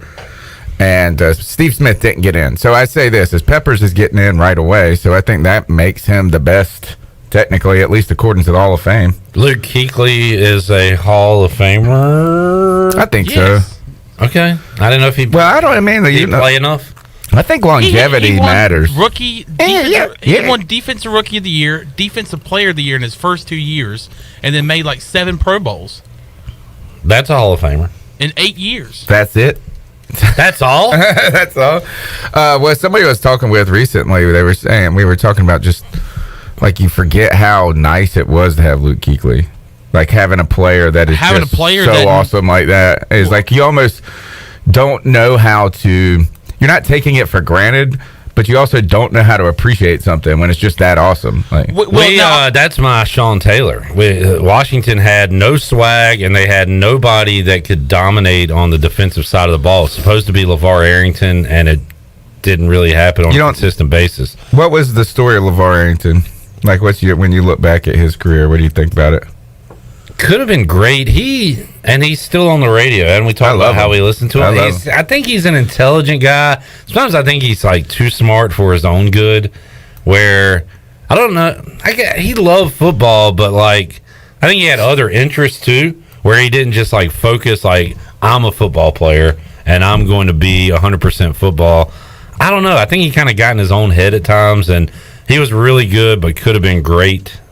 And I thought he was going to be the next LT. Yeah, that's what I thought. Came out in the draft. I mean, it kind of looked like it. Yeah, he had the LeVar leap at Penn State where he'd jump over the line, and he just never was that guy. He was one of those crazy athletic guys, though, too. Yeah. What's interesting is I was listening to him recently, and he was talking about when he went to Penn State, he felt so much pressure because he was the number one rated college player as a freshman. And or the top recruit, or whatever, 5-star everything. And he said that he just felt so much pressure all the time to just meet those and exceed those. And he put it on himself, he was saying. But it just was interesting to hear somebody who's so gifted. And like you said, maybe he was in his own head to a certain degree of like just always trying to live up to that expectation. The most interesting thing I've heard him say on the radio was when he went to Penn State, who was the guy he was listening to at his position group. Oh, and called him a bit of just an X and O genius. Matt Rule. Which is interesting. And then you hear Houshmandzadeh and Plaxico, his co-hosts, say, Matt Rule played football? And he's like, yeah, well, he played special teams, but LeVar kind of described him as a coach in a football uniform. What the irony of all of this is he describes a guy who is so smart and such book smart and good at note taking, and now his nickname on my podcast is Matt Fool. Not Matt Smart. By the way, Susan Deans has chimed in today. Oh, Chandler. guess what? She said, hashtag fire Matt Fool. Fire Matt Rule. Fool. Nah, I mean, I'm starting to get to the point where it's like this. It's like now I'm just rooting against him, and I feel bad about that. So, like, I'm just going to play it neutral from here on. I wish no ill will on him. Thank you, Tony. But at this point, I'm just at some point, you just got to stop hating. Like, I'm just going to stop hating. And if it's inevitable anyway, right? Well, just let it happen. Yeah, I don't feel like I've been a hater, but a little bit. No, I mean, just because I don't believe it. Who came out with the report? Well, I can look it up my damn self. Hold on one second. Did you see the? I told Redbeard to remind me of it, and he didn't. Is this about the Todd, the draft guy? Todd McShay. Oh, Todd McShay. Was it McShay? Who said he wouldn't want his kid going to Carolina? Yes, there was that, and that is not the part that would disturb me if I was a Panthers fan. It was the part that said sources say Matt Rule will not be broken up too much about their eventual split. That would worry me. And my first thought on that was like, what? Why would he be upset about what he's been given since being at Carolina? And my first thought was Cam Newton returning, because Matt Rule split with Cam pretty early on in his tenure, and then was it a move at the top? Was it a Tepper? Was it Fitterer? It wasn't Rule that said, "Hey, let's go get Cam Newton." So I wonder if that's the first thought I had. Or maybe it was. Is that he's the only one that's talked highly about Cam. Fitterer hasn't said much good things about it. He's been pretty neutral on it, and then. I think Matt Rule was using that they've used Cam Newton as a way to like try to re-ingratiate themselves with the fans a little bit. 100%. Yeah. Like, and I think that even he is recognizing that. But I understand what you're saying about like what's upsetting is like if it wouldn't upset you to be fired. I know. How much are you really? Do you really want to do it anyway? And then the other thing that really bothers me about this clip is that this is just like failing up. Yeah, I think you've put it this way is like Montgomery. All these, is that we just are rewarding all these people. Like he knows this is like at the end of the day, like he's somebody's gonna give him a job, and I don't know if that's even a right. You know what I mean? Probably a head coaching job in college at probably a big school. Yeah, I mean it's not like he's gonna be coming to ECU or something. Why you got to put down ECU? I'm not putting them down. Yes, you are. What did you just do then? Do you consider them a big coaching job? No. Well, stop putting them down, Clip. But I'm not going to say that. You just did. Look, we got our coach. Would you have Mike Houston or Matt Rule? But I'd rather have Mike Houston. I would. What am I saying? Yeah. Oh, totally. What I'm trying to say is that ECU's got a strong football program, but you would probably call it a mid-level. I know across the board. And what I'm saying is that he could be so bad and still he's going to fall into a job that's even in a high tier. I mean, hell, he was rumored to like what were the was it Michigan, like one of the blue bloods of college football. Well, they always make terrible decisions though. And Oklahoma too was a possibility. Yeah. And by the way, Todd McShay, he must have a lot of respect for Ron Rivera or Norv Turner's kid, because how in the world is Carolina the least destination in the NFL compared to like Washington or Jacksonville or another? I don't know. That was a weird. For him, it's just the idea why he would say that. I think it's the uncertainty at the like future. Yeah, coach. Is that so you're going to be the fear of being a Josh Rosen, and that's where a lot of people have actually one of the main fears of drafting a quarterback for the Carolina Panthers is just drafting a guy, and whether or not he's good or bad is you'll never get to know find out because then there's going to be a new coach in, and then there's this idea that new coaches want their guy and their quarterback, which I don't understand why. I think having a quarterback would be able to attract a better coach, right? It's like if I was a coach, I'd want to go somewhere with a guy that might work. Well, that's what we say at the end of every year, and the coaching carousel begins. All right, what's the most attractive job? And the first thing we list is the starting quarterbacks for those teams. So you're right about that. It could also attract better players, Tony. And in fact, one of your players is saying publicly he does not want a particular quarterback to come to Carolina. How about Robbie Anderson? Who did he say that about? Sam Darnold? I haven't seen this No. About Baker Mayfield. Oh, really? So on social media, there's been two posts. There was one about a report about Baker Mayfield. Yeah, so I think the first one was this. Something about Ian Rappaport, most likely landing spot for Baker Mayfield is Carolina. Robbie Anderson said no. Okay. And then, maybe we got this. Maybe this is a mistake. We're blowing this out of proportion. Then there was another one. He comes back with some more. Robbie Anderson does not want Baker Mayfield to come to Carolina. That was the headline. Robbie Anderson facts. Just in case you thought maybe there was a misunderstanding. No, there's not. Wow. Imagine if they went and got him. I know. Well, nice to meet you. Well, all of a sudden Baker's not throwing his way. I kind of. There's two sides to this. These athletes are not robots. They have real feelings and real thoughts. Should they put every one of them out there? They're right. They have the right to do so, but it's not great for a locker room. But I'm not going to say it. Exactly. You can think it, but you ain't got to say it. You can say it, but you probably shouldn't say it. Well, I don't think Robbie is known for being the most thoughtful person in that light. Who's that bear? Diplomatic. What's that bear? Who's that bear? Yeah. What's that bear doing? What's that bear doing?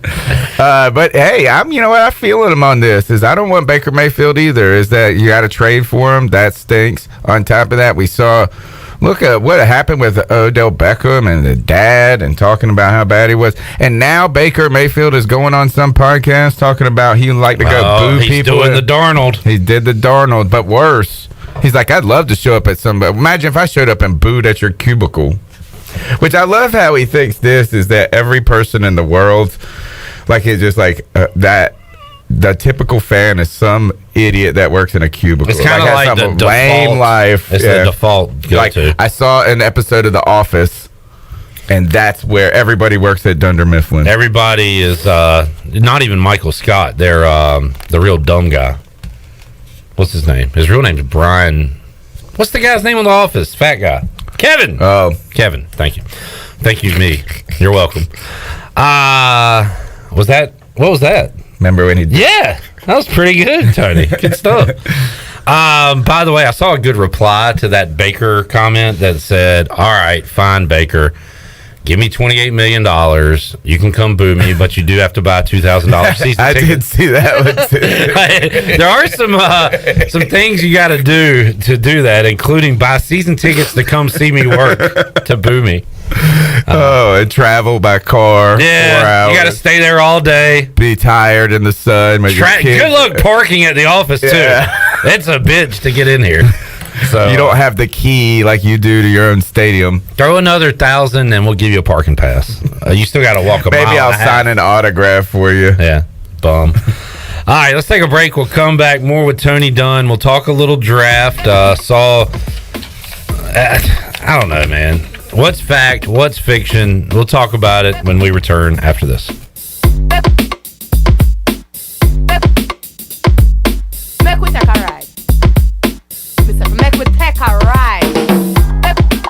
In studio with Jeff Stein from Brown & Wood. What's new, Jeff? You know, everybody's thinking we're having some inventory issues in the car business, which some of it's true. But the good news is, you know, we're getting vehicles from the factory every single week. So what the customer can do is come in, get an appraisal on their trade-in if they have one. They can pick a vehicle that's incoming and actually kind of build it how they want. And then when it gets here in the next 6 to 8 weeks, they're actually taking delivery of a new vehicle. Brown & Wood, your #1 dealership in Greenville and the home of the lifetime powertrain warranty.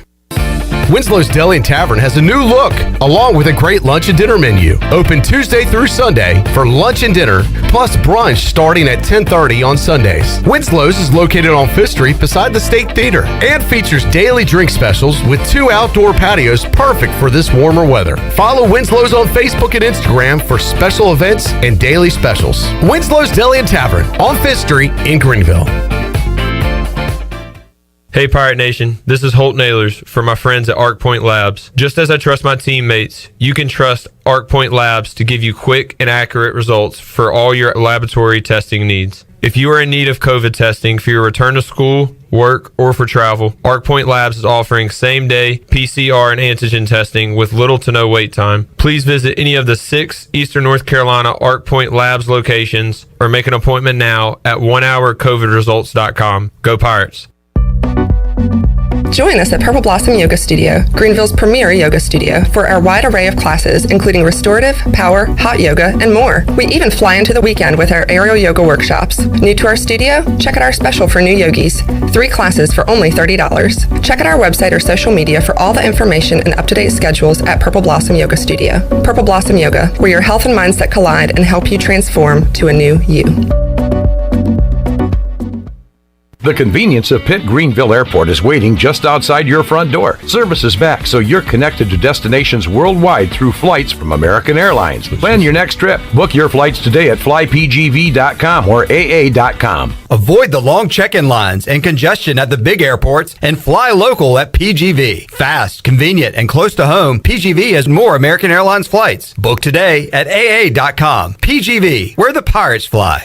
East Coast Grading and Utilities is your source for clearing, hauling dirt, and concrete work. East Coast Grading and Utilities handles all sewer and water issues as well. I'm David Vaughn. Whether putting in a new subdivision or helping you with any and all of your drainage problems, I can get the job done. Call me at 531-7494. No job is too big or too small. East Coast Grading and Utilities. Friends helping friends. 531-7494 for East Coast Grading and Utilities.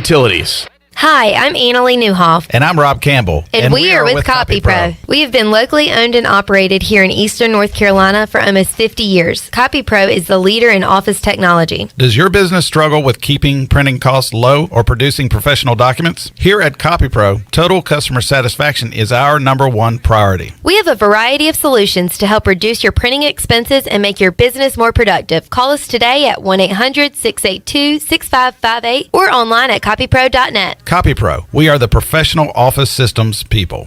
This is Mark Washington with Max Sports Performance at Max Fitness. Our facility has reopened and is following all safety protocols. The best thing you can do to strengthen your immune system is, of course, to work out and exercise on a regular basis. I can assist you as your performance coach. You can also enjoy the benefits of a private facility. Avoid the crowds and work out at Max Fitness. Now is the time to get healthy. Max Fitness, just off Highway 43 in the old Ace Hardware building behind Speedway in Greenville. Call me, Mark Washington, 902-4877. This is Tim Doust, ECU Football Special Teams Coordinator, and you're listening to Pirate Radio, the voice of Pirate Nation.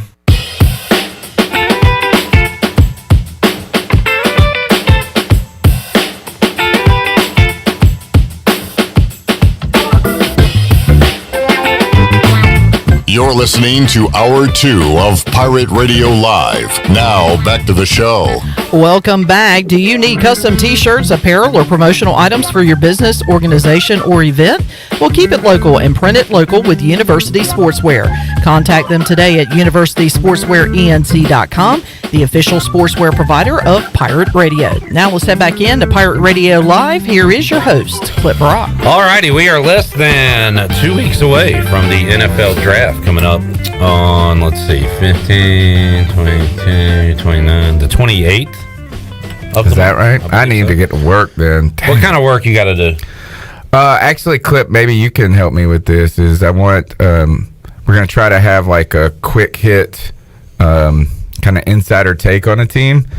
And instead of bringing them on the show live because they're all busy that day, I want to get them record like a 2-minute thoughts, maybe give them 2 prompts. Going into the pick or after the pick? Like, actually, we're going to play them, they're like kind of covering the hour before the draft, like what they think is going to happen and stuff like that. But I think because it's so hard to get guests on the draft show because they're all busy, especially the writers, they got to, pound out these articles and try to beat everybody to the press or not be late. Well, Tony, this will be the 7th or 8th year in a row where you said, Clip, we might do something with you on draft night, and you've never done it before this. I know, because I'm lazy, man. I just get lazy, and then I'm busy at work. I disagree. You've had some you've had some good shows, and you have live guests on. I mean, you do it. You do it. I also try not to bother you too much. How about this, Tony? Whatever you need from me, count me in, bro. Got you. All right, so you're always working though, so I don't feel bad asking you to talk more sports. Draft night, I'll likely be at our mutual acquaintance's CW's house at his annual draft party. He does it right. He is a he's the guy that wears the NFL Shield shirt. Like, he likes the Bucs. He's a Bucs fan, but he just loves the NFL. I've never seen someone so much into the Hall of Fame. I mean, he's from there. So it's just like we go there every 2 weeks. It feels like, gosh, he protects the Shield. Yeah, he will have his draft prop bets and all that. It's a lot. He's organized and thoughtful. There's all the things I'm not. All right, so going into this, Tony, like, first of all, you have to separate the actual writers with insight from the Tony Dunns and Clip Brocks who just kind of go off opinion. I disagree. I think they're just those people with platforms. Now, once you separate those two, you also have to think, okay, is what Schefter and Rappaport are saying, because they're hearing it directly from the team, is the team being truthful or is it a smokescreen? So really, you never know. So you see so much different stuff on, we'll take the Panthers, for example. Malik Willis is the guy. Matt Corral is visiting. They're back to Kenny Pickett again. And I recently saw the Panthers could draft a quarterback at 6 or trade back, because now you're seeing the reports of Desmond Ridder has first-round talent, according to scouts, should be drafted in the first round. Sam Howell moving back into the first round. I mean, it is madness. They're just talking. But I know. They have to do what we have to do, and that is fill an hour with talk. Yeah. You know, they got mad at me on our show this past week. It's like, just talk football. And we were talking about the Cam story. We were talking about the Sam Darnold. Somebody put, y'all like are the TMZ of the Panthers. I mean, I don't really care. It's April, bro. Like, what else are we? I said I'm tired of talking about who we're going to pick at 6. We don't have a schedule yet, which, by the way, that could come out next week. I think it does. It comes out 2 weeks before the draft. So then, Tony, you can break down week 1. You can do a full preview. We could be like, holy cow, let's make our picks. Because clearly we know so much about how this team looks and how it fares. But this is what the sports, it's terrible and it's great, right? It's terrible because we just kind of get roped into these cycles of just nonsensical talk and speculation. But then also, we do it. I know. And it's kind of fun at times. Yeah, and it's more fun than talking politics. When ESPN News came out, it was like the greatest thing ever. Like 24 hours of holy cow sports live. I bet you the news wasn't even ready for how much news there is now with this. It's like, good God. I saw somebody complaining about like how Twitter is... They're like, imagine if we wouldn't have all the writers, sports writers wouldn't have just volunteered all their information for free on Twitter. Instead, like, try to own their content. This whole, like, well, what if we still actually had physical magazines too? Yeah. But, I mean, you can't fight it, man. The internet is decentralized all of this. And to be honest, this is why I say I don't think these guys are in that much more in the know than we are. I mean, like, and again, if they have better contacts than we do, but those contacts could be feeding them crap. Yeah, I mean, what are the Panthers doing? Like calling up Schefter and be like, we just want to give you a little bit, not everything, a little taste, just never. I don't know. I mean, basically, is that look? It's all common sense. You can either pick a quarterback, you can pick an offensive lineman, or you can trade back. Chandler, I don't know who you started with. Did you start with Kenny Pickett? Who you wanted? Because you shifted. I started with Kenny Pickett. Pickett, and then you wanted Willis, and this week, now I'm trying to sell y'all Matt Corral because he's been my guy. I don't mind Matt Corral. I told you the other night. This is going to basically answer your question. The other night at trivia, we were talking. I said, Tony, I'm to the point where I don't care who it is as long as it's just a quarterback. Well, you said something else that night too. That you said I'm starting to fall in love with Kenny Pickett again. Yeah. And I said that to you here at the studio, too, because, I mean, just looking at his tape, I don't know. A wise friend of mine told me, don't fall in love with players. He advised me that. He said, I saw you had a love with this Cam Newton. It was a healthy one. It was a healthy one, but you probably don't need to do that again. So don't fall in love with any of these dudes. But I don't think Chandler's in love. I think he might be lusting for Kenny Pickett right now. There you go. I'm lusting for a quarterback. Yeah. I don't even care. He's ready to settle. I just have, it's either a quarterback, you can fill in the name, you tell me who you want. I don't care. Just pick one or give me one of those left tackles. Because that, like anything else other than that, then I'm just going to be whelmed. Sauce Gardner? Underwhelmed. If we don't draft a quarterback, corner. Yeah, we got J.C. Horn last year. And that was a hard. If you want to see Tony have a negative reaction to every draft pick every year, is just watch our show because somehow I'm unhappy with the draft pick. Remind me. I wanted either Justin Fields or tackle. Same. I was in the same scenarios. I don't really care who it is. Look, if we don't go with a quarterback in 2 Thursdays, every opposing coach this year for the Panthers get a farewell gift from Matt Rule. Mm-hmm. He's done. Yeah, I agree. He's done. He's probably done anyway. And according to Todd McShay, he doesn't give a damn. Don't matter. The farewell tour is we're crying harder than he is. He should pull a Coach K and just say, I'm leaving the Panthers after this year. But he should you know say what? it right now. And I'm like you. He can't quit, though. Take one of these quarterbacks, and you're right. Corral looks good. I mean, and I liked him over Pickett when I was watching, college football. But just like the quarterback, there's a bunch of left tackles here in the draft. It's a great draft where you really cannot go wrong. Well, that's what they've told us. I mean, but now the left tackle that I've seen the most, and I told you the other day, and we talked about it last week on the show. We brought up mock drafts. I remember last year I was looking at like 2 or 3 a day. This year I might have looked at 2 or 3 in the whole offseason since Is that because you're so down on the Panthers right now? Probably that you don't. I think he's maturing. I think that plays a big part. Yeah.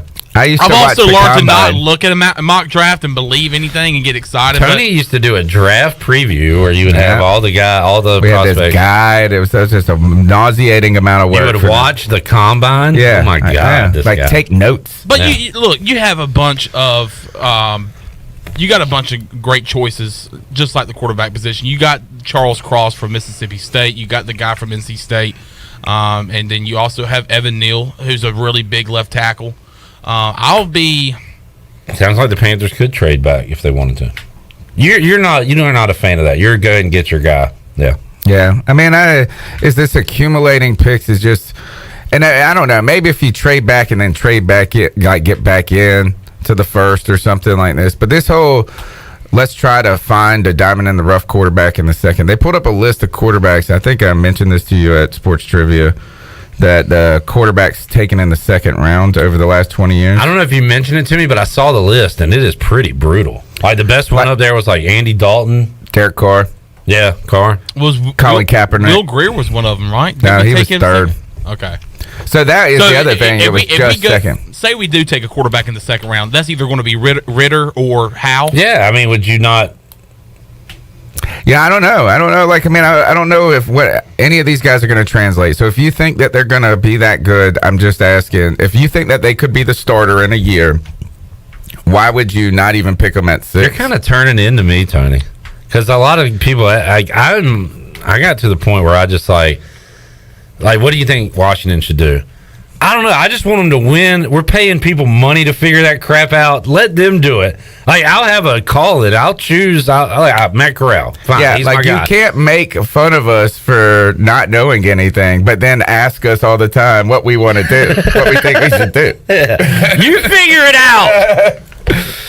So yeah, but if I was inside the room and I had more information and I was listening to different scouts, and you could interview the guys, I would then make a better, I think a more thoughtful decision on who I want, or informed. Right now, I'm just looking at the same crap everybody else is looking at and hoping it projects into the NFL. And sometimes I think that's all they're doing too. They don't really have vision. These guys don't know, and that's the real concern. Is that when we, Chandler, if you say, I don't care who it is, like we're at, like just pick one of them, that also means we're probably going to get it wrong because Matt Rule's picking the person. Is Sam Darnold on the roster regardless when the season starts? I think so right now. So what's Scott Fitterer for if Matt Rule is making That's a good question. Why are you saying that? Why are you saying that? Is that a true statement? Kind of a joke. Okay. Kind of a joke is that he's going to get it wrong. Is my point. But it's not. But Matt Rule's going to have his say so. Like, hey, this is the. I mean, I'm just saying, if he says go left, if we were like, hey, do you think we should take the left path or the right path? I'm saying, what do you think, Matt Rule? He says go left. I'm walking right. Matt Rule's cutting through the middle in the woods. I'm like, well, you look at all those briars. You look at all those pro days with Pickett, Willis. Who's the guy that's in the face of the quarterback? It's Matt Rule. It's not Scott Fitterer. He's there. But your guy is Matt Rule up in the face doing this. Look, Scott Fitterer, who's the guy measuring hands? That's Matt Rule. Or was it Fitterer? I don't know. Actually, then they tried to downplay it. There's a story that came out on the Panthers website, and it was like, we didn't ask to see his hand size. That's not actually true. It was Pickett's people who wanted to show off his hands. Like, hey, son, go show that guy how cool your hands are. Unless all that, I'm awful looking. Have you seen? I'm telling you this. Have you seen that picture where Kenny Pickett started? I put it, and it is bad. That hand looks weird. His non-throwing hand does look like the guy from Scary Movie. Yeah. And this means nothing, but I just do not love the double glove vibe. Why? David Carr did it for y'all. Well, that's why he doesn't like it. You know who else did it for us? Teddy Bridgewater. Teddy Two Gloves. Which I don't really even care about this stuff. I'm starting to think Peyton Manning used to wear gloves. I think Kenny Pickett could be fine. I'm not getting scared off by and I get so nauseated by the overdraft talk is that, he's worth 27, the number 27 pick, but he's not worth the 22. That's way overpaying. I know you hate that. And so I think that we can get baited into that when they say, well, we have a first round grade on him, but we don't on this guy. Well, your grades don't matter, and what they do on the field matters. And I think Kenny Pickett has shown he's got a lot of experience at quarterback. He's been under the Whipple guy, who is he was a former offensive coordinator in the NFL. Mark Whipple? Yeah, I know the name. So he's got some of that, and he's produced. He's part of the Whipple tree? The Whipple tree. The Whipple fan? Come Whipple you. Shirley, take us to break. When we come back, I'm going to ask Tony, what all-time Panther would he have fight his enemy for him? What all-time Panther would he like to have marry his daughter? And what all-time Panther would he like to live with for a year? I've got my answer. I'll ask Chan Man as well. More to go on Pirate Radio Live after this.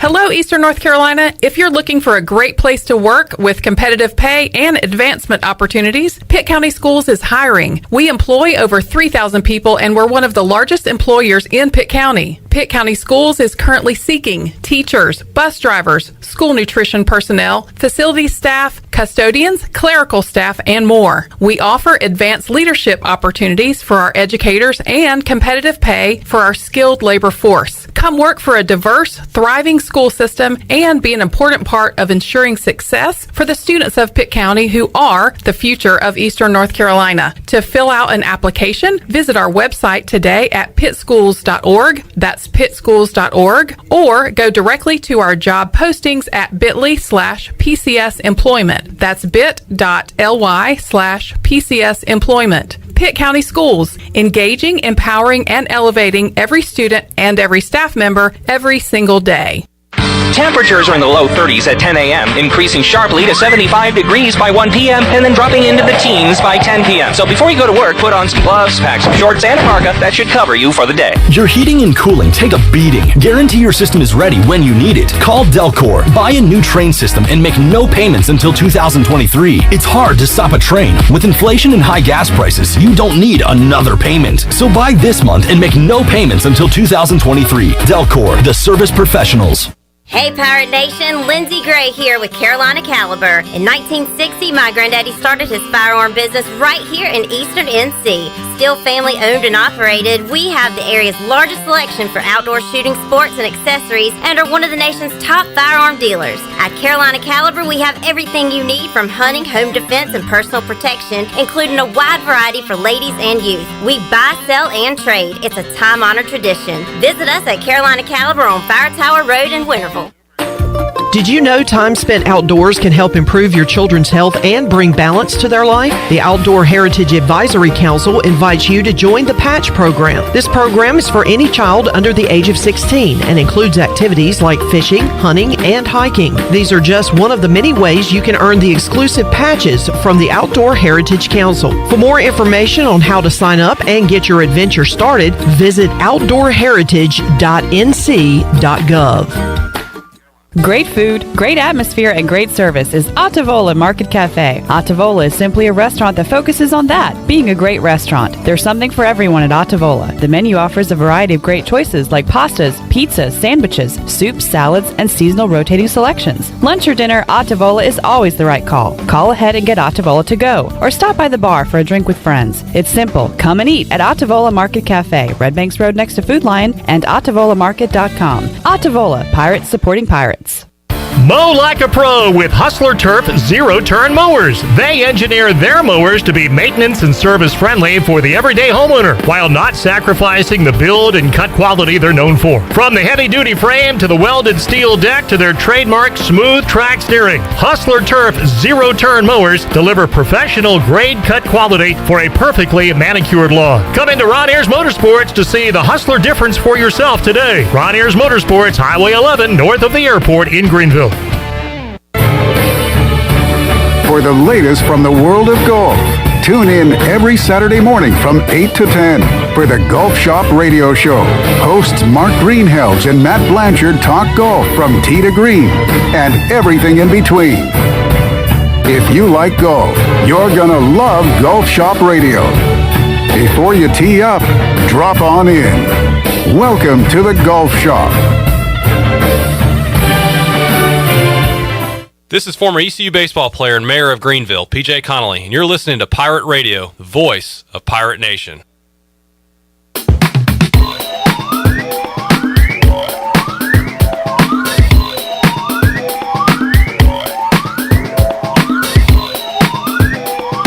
You're listening to Hour 2 of Pirate Radio Live. Now, back to the show. Welcome back. For the latest breaking news, interesting stories, and awesome contests that can make you a winner, be sure to follow Pirate Radio on our social media on Facebook, Twitter, and Instagram at PR927FM. Join the over 54,000 followers today.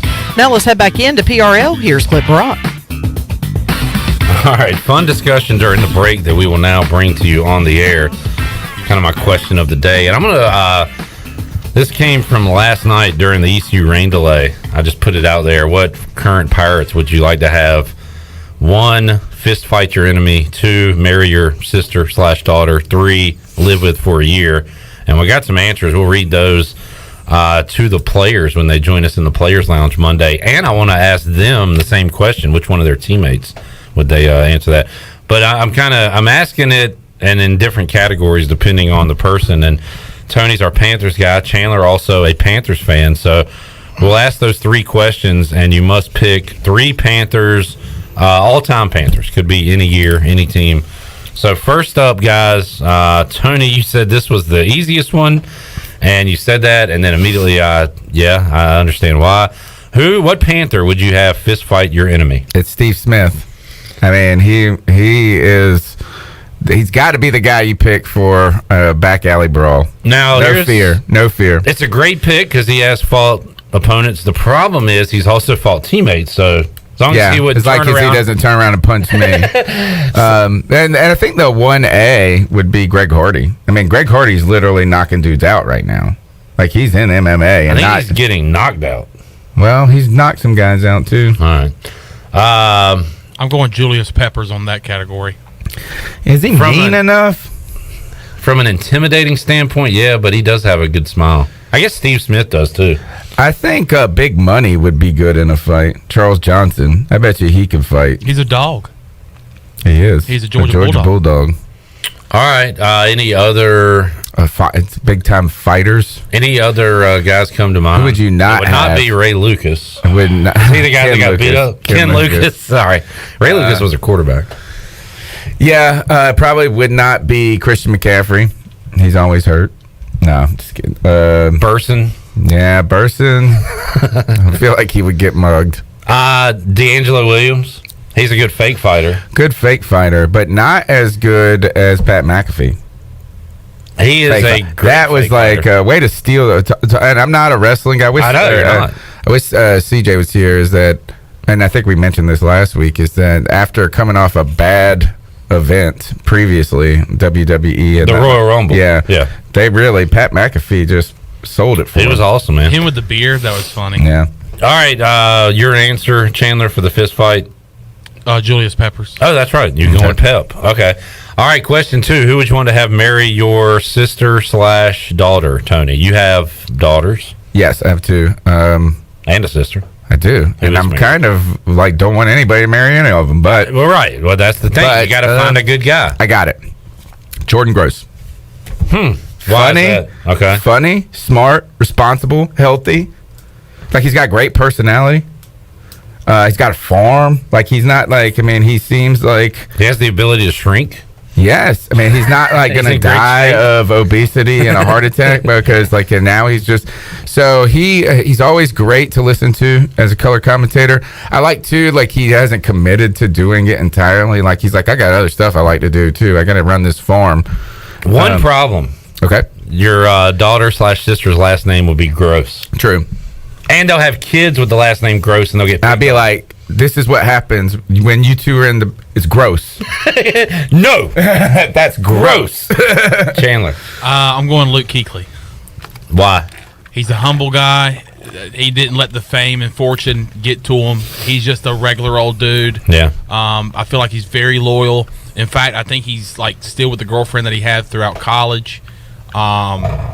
He's just a really cool dude. Who do you think your daughter He's laid would back. want to marry most? We're picking Luke Kuechly. Luke Kuechly. Really? I was going to Yes. say Christian McCaffrey. Yeah. Any girl that you saw with a Carolina Panthers jersey, I feel like, is a big fan. I feel like you're really underselling Christian McCaffrey. They love Christian McCaffrey now, but like think about the girls that were like head over heels for Luke Kuechly. Yeah. All right. I had this was like selfish. Like, honey, here's who I want you to marry because I think he'd be a fun brother-in-law / son-in-law. Jake Delhomme. Yeah, he's fun. Eat some Bojangles. Can't really understand what he says. Nah, I think he'd be fun to hang out with like a cookout or He's something. also got a farm. Yeah, He does. I think he'd be. He likes horses. I could get down with that. Yeah.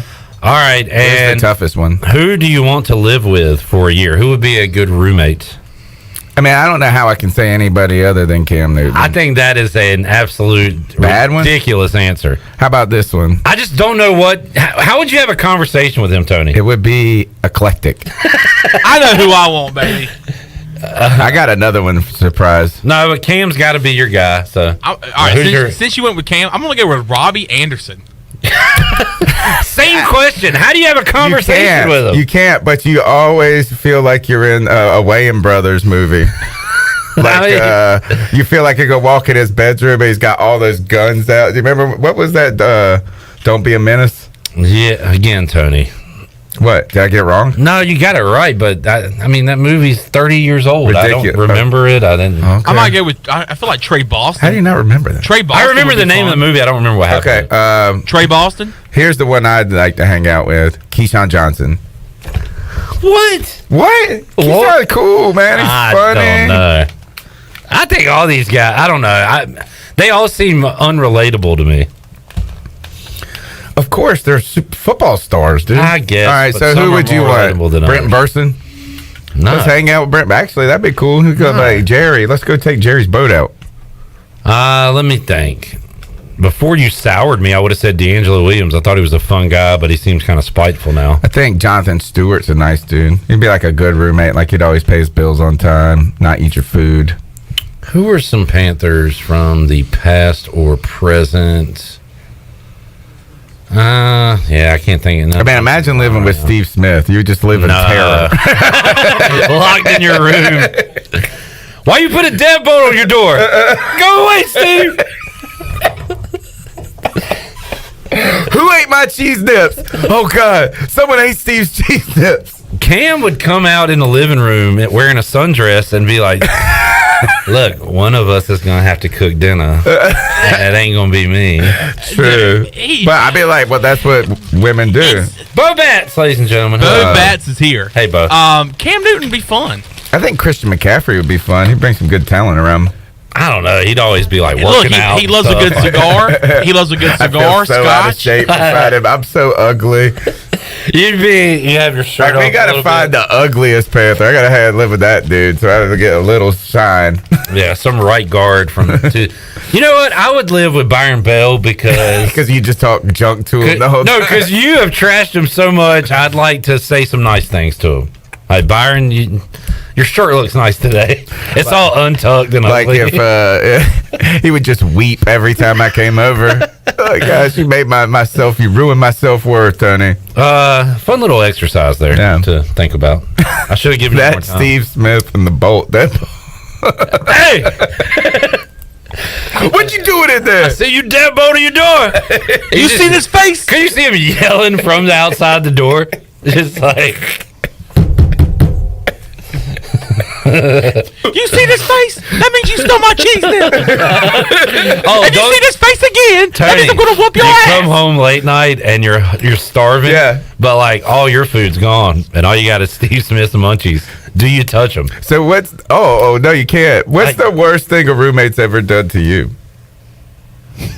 I don't know. I was probably the bad roommate with me and Hagen. I just remember a neighbor had a great story. Is that he had leftovers from like Olive Garden, and it was like chicken marinade. Like, Oh, man. And he said that his roommate came home late and just ate the chicken off the top of it. Like, he didn't even eat the whole plate. Bad He move. just took the chicken off the top of it. Yeah. Imagine doing that to Steve Smith. Oh, man. It'd be the end of it. All right, Tony, what you got going on? I guess I need to start preparing for this draft thing. Yeah. That's Might it. as well. It's Easter weekend, family, stuff like that. All right. You're not going to do the musician one? Yeah, we'll do it in hour 3. Okay. Yeah. We got time to kill. Got folks to kill. Shirley said, "What about me?" Yeah, Shirley, we'll get to you. Hang on. Relax. I was just asking. All right, we'll take a time out. When we return, Morgan Ahlers will join us. We got a giveaway. We got Greenie from the Golf Shop Radio Show. A lot more to go. Bo Bats is here. I don't know if he's making a show appearance or not. Maybe an unscheduled Bo Bats appearance. Hey, stick around for hour 3. We're giving away some beer. Shut up, Steve. He comes bearing gifts. Man, what a guy. Santa Bo. We'll be back with you after this.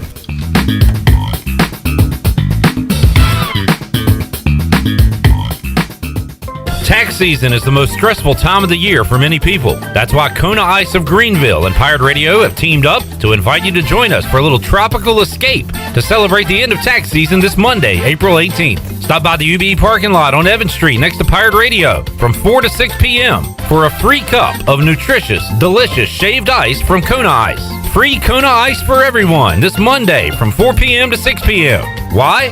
To ensure there is no taxation without relaxation. Hey Chandler, what are you up to tonight? Jenny, it's Tuesday, and I'm going to go sing with DJ Captain Morgan for karaoke at The Buck. Well, that sounds like fun. I have to work. Well, what are you up to this weekend? Well, believe it or not, I'm going to go listen to some live music Friday and Saturday night at The Buck. Live music all weekend long, really? Yep, all weekend, and they also have the biggest high-definition screen to watch all the sporting events on Sunday Fun Day. I'm going to have to go check that out. Yeah, just check out The Buck on Facebook or Instagram for all the information. The Buck. The celebration is on. Save the date for Saturday, May 14th as the town of Farmville celebrates 150 years with a black tie gala from 7 to 11 p.m. Music will be provided by the Raheem Walker Project and dinner will be served. Tickets are $75 per person or $650 for a reserved table for 8. All proceeds benefit the Farmville Chamber of Commerce, and to purchase tickets, call 753-4671. Save the date and enjoy a night out on the town at the Farmville Black Tie Gala Saturday, May 14th. The best burgers around. Everyone loves a thick, juicy, and fresh burger. Tiebreakers in Greenville, plus the all-new Tiebreakers in Winterville, do real burgers better than anybody. So don't just go to any burger-themed restaurant chain. It's time to break the chain and eat local.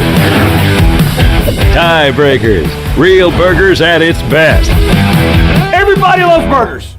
Be sure to check out David Price Construction for all of your commercial or custom residential renovation and building needs. Run by ECU alumni, David Price Construction specializes in commercial projects, maintenance on facilities, and large-scale residential renovations and additions. Proud to be voted the Remodeler of the Year by the Home Builders Association of Raleigh-Wake County in 2018 and Best Business Commercial Remodel Project winner for 2020. David Price Construction, the proud ECU Home Services partner. University PC Care has been the Pirate Nation's go-to IT expert since 2006. They thank you for your continued support and trust during these trying times. Many services can be done remotely and free pickup and delivery is available. As a Dell business partner and Apple authorized service provider, you can count on University PC Care for all your personal and business tech support needs. To make a remote appointment or to bring in your device for service at their Greenville or New Bern locations, call 558-1280 or go online at universitypccare.com. Have you ever seen those exotic aquariums like the guys do in Las Vegas on television? You ever thought about having one of these aquariums in your business? It's more affordable than you think. This is Hal Pruitt with rentafishtank.com. We can make having an aquarium in your business turnkey with no work, cleaning, or hassles for you. Rentafishtank.com creates a relaxing atmosphere and keeps children occupied. Rentafishtank.com already services many dental, pediatric, and doctor offices, plus hospitals and senior living centers. Check us out at rentafishtank.com. Chico's Mexican Restaurant is the home of the best margaritas. Grab your amigos and head to Chico's every Tuesday for the Gulf of Mexico. A huge 38-ounce lime margarita for only $7.99. On Thursdays, relax and enjoy half-price pitchers of Chico's house margaritas. Choose from lime, strawberry, blood orange, raspberry, or peach. For Mexican food and fun, it's got to be Chico's Mexican Restaurant in downtown Greenville and online at chicosrestaurant.com. Chico's, where the fiesta never ends. This is Pirate Radio, WGHB Farmville, 1250 and 92.7 FM Greenville, WDLX Washington, 930 and 104.1 FM Washington.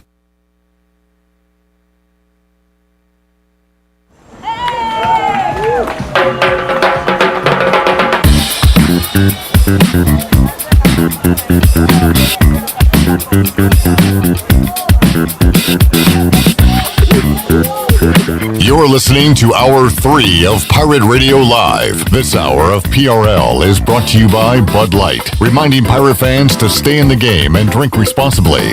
Bud Light, the official beer of the ECU Pirates, and proudly distributed by Carolina Eagle Distributing since 1989. Now, back to the show. Welcome back. Tiebreakers is open every day at 11 a.m. It is the best place to watch your favorite sports while enjoying the best wings in town, along with sandwiches, appetizers, cold beer, and more. Follow Tiebreakers on Facebook and Instagram for daily updates. Tiebreakers in Greenville on Bells Fork and in downtown Winterville on Railroad Street. Now let's head back in to PRL. Here's Clip Brock. Alrighty, back with you here on Pirate Radio Live on a Free Beer Friday. Coming up in just a little bit, we'll make you a winner. We've got some Busch Latte. Also a large 2-topping pizza to Domino's that can be yours if you're the lucky caller coming up later on this hour. We are reaching out to Morgan Ahlers on the Pirate Radio Live line. We'll get him momentarily, and a surprise pop-in visit from Bo Batts. What a Friday treat here on the program. Bo, good to see you. How you doing, man? Hey, great. Good to see you. And I thought with it being Bush, it was Busch late, not latte. Shirley's busy. She doesn't have the rim shot ready, but you can do your own. Bo brings the humor every time he comes in. Also, the gifts. You came bearing gifts, as always. We really appreciate that, Bo.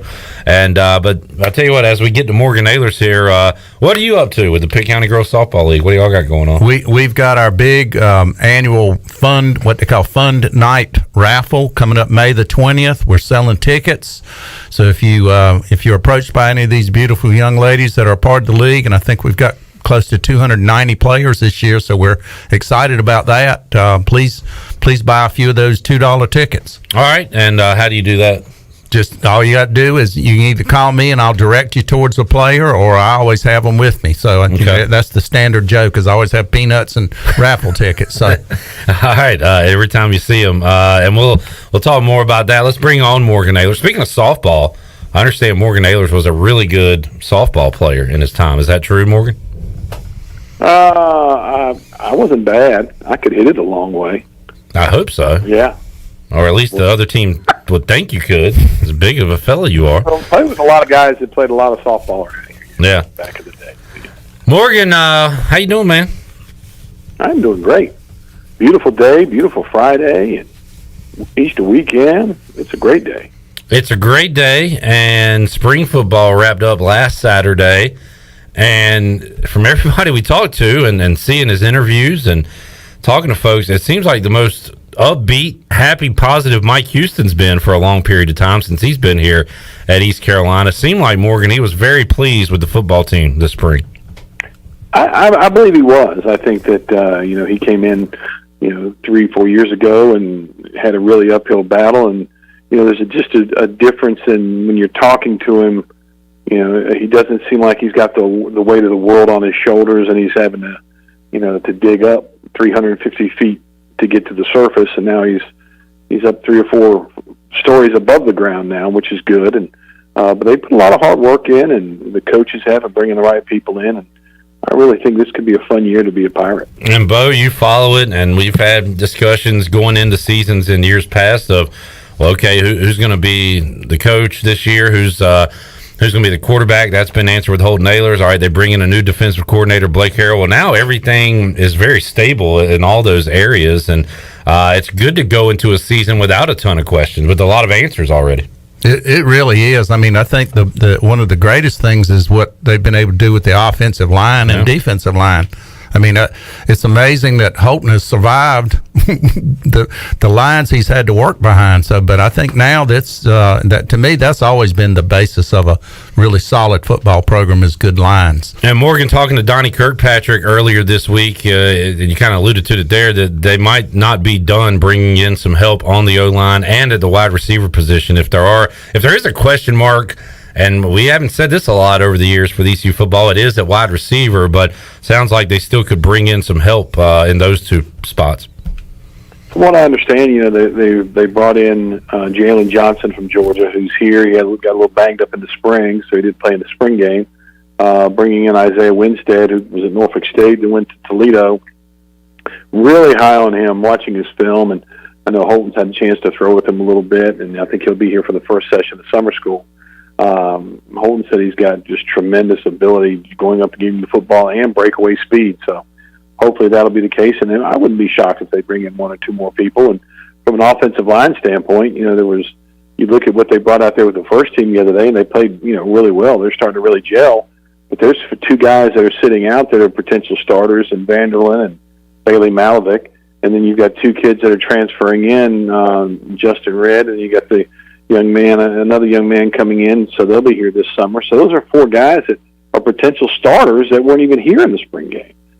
Last time we looked at the offensive line, and wow, we're 10, 12 deep. Yeah, the case this year. I guess to answer your question, probably the Holtz days. Maybe a year or two with Ruff, but yeah, it has been a long time. Speaking of which, Skip Holtz will be on TV tomorrow night coaching a football game. Y'all gonna watch the USFL? What channel's it on? You know what? You're going to find it, Bo, with your rabbit ears, because it's on both Fox and NBC. They're almost forcing you to watch it. Oh, okay. They're putting it in your face. I've got a trivia question for you, Cliff.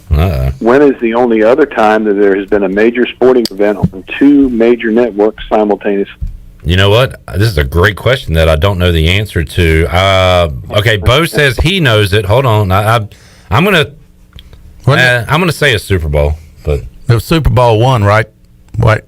Yes. Ah, all right. Super Bowl one, because the contract was with the AFL and the NFL each had separate contracts. Those contracts were still in place. I think it was, maybe if I'm wrong, it's one of the three. It's either NBC. I think it might have been NBC and CBS that it was on. But yeah, that's the only other time it's happened. But it's going to happen this year because it's a joint league between the two networks, so that's going to be interesting. And some are saying this game will be even bigger than Super Bowl one.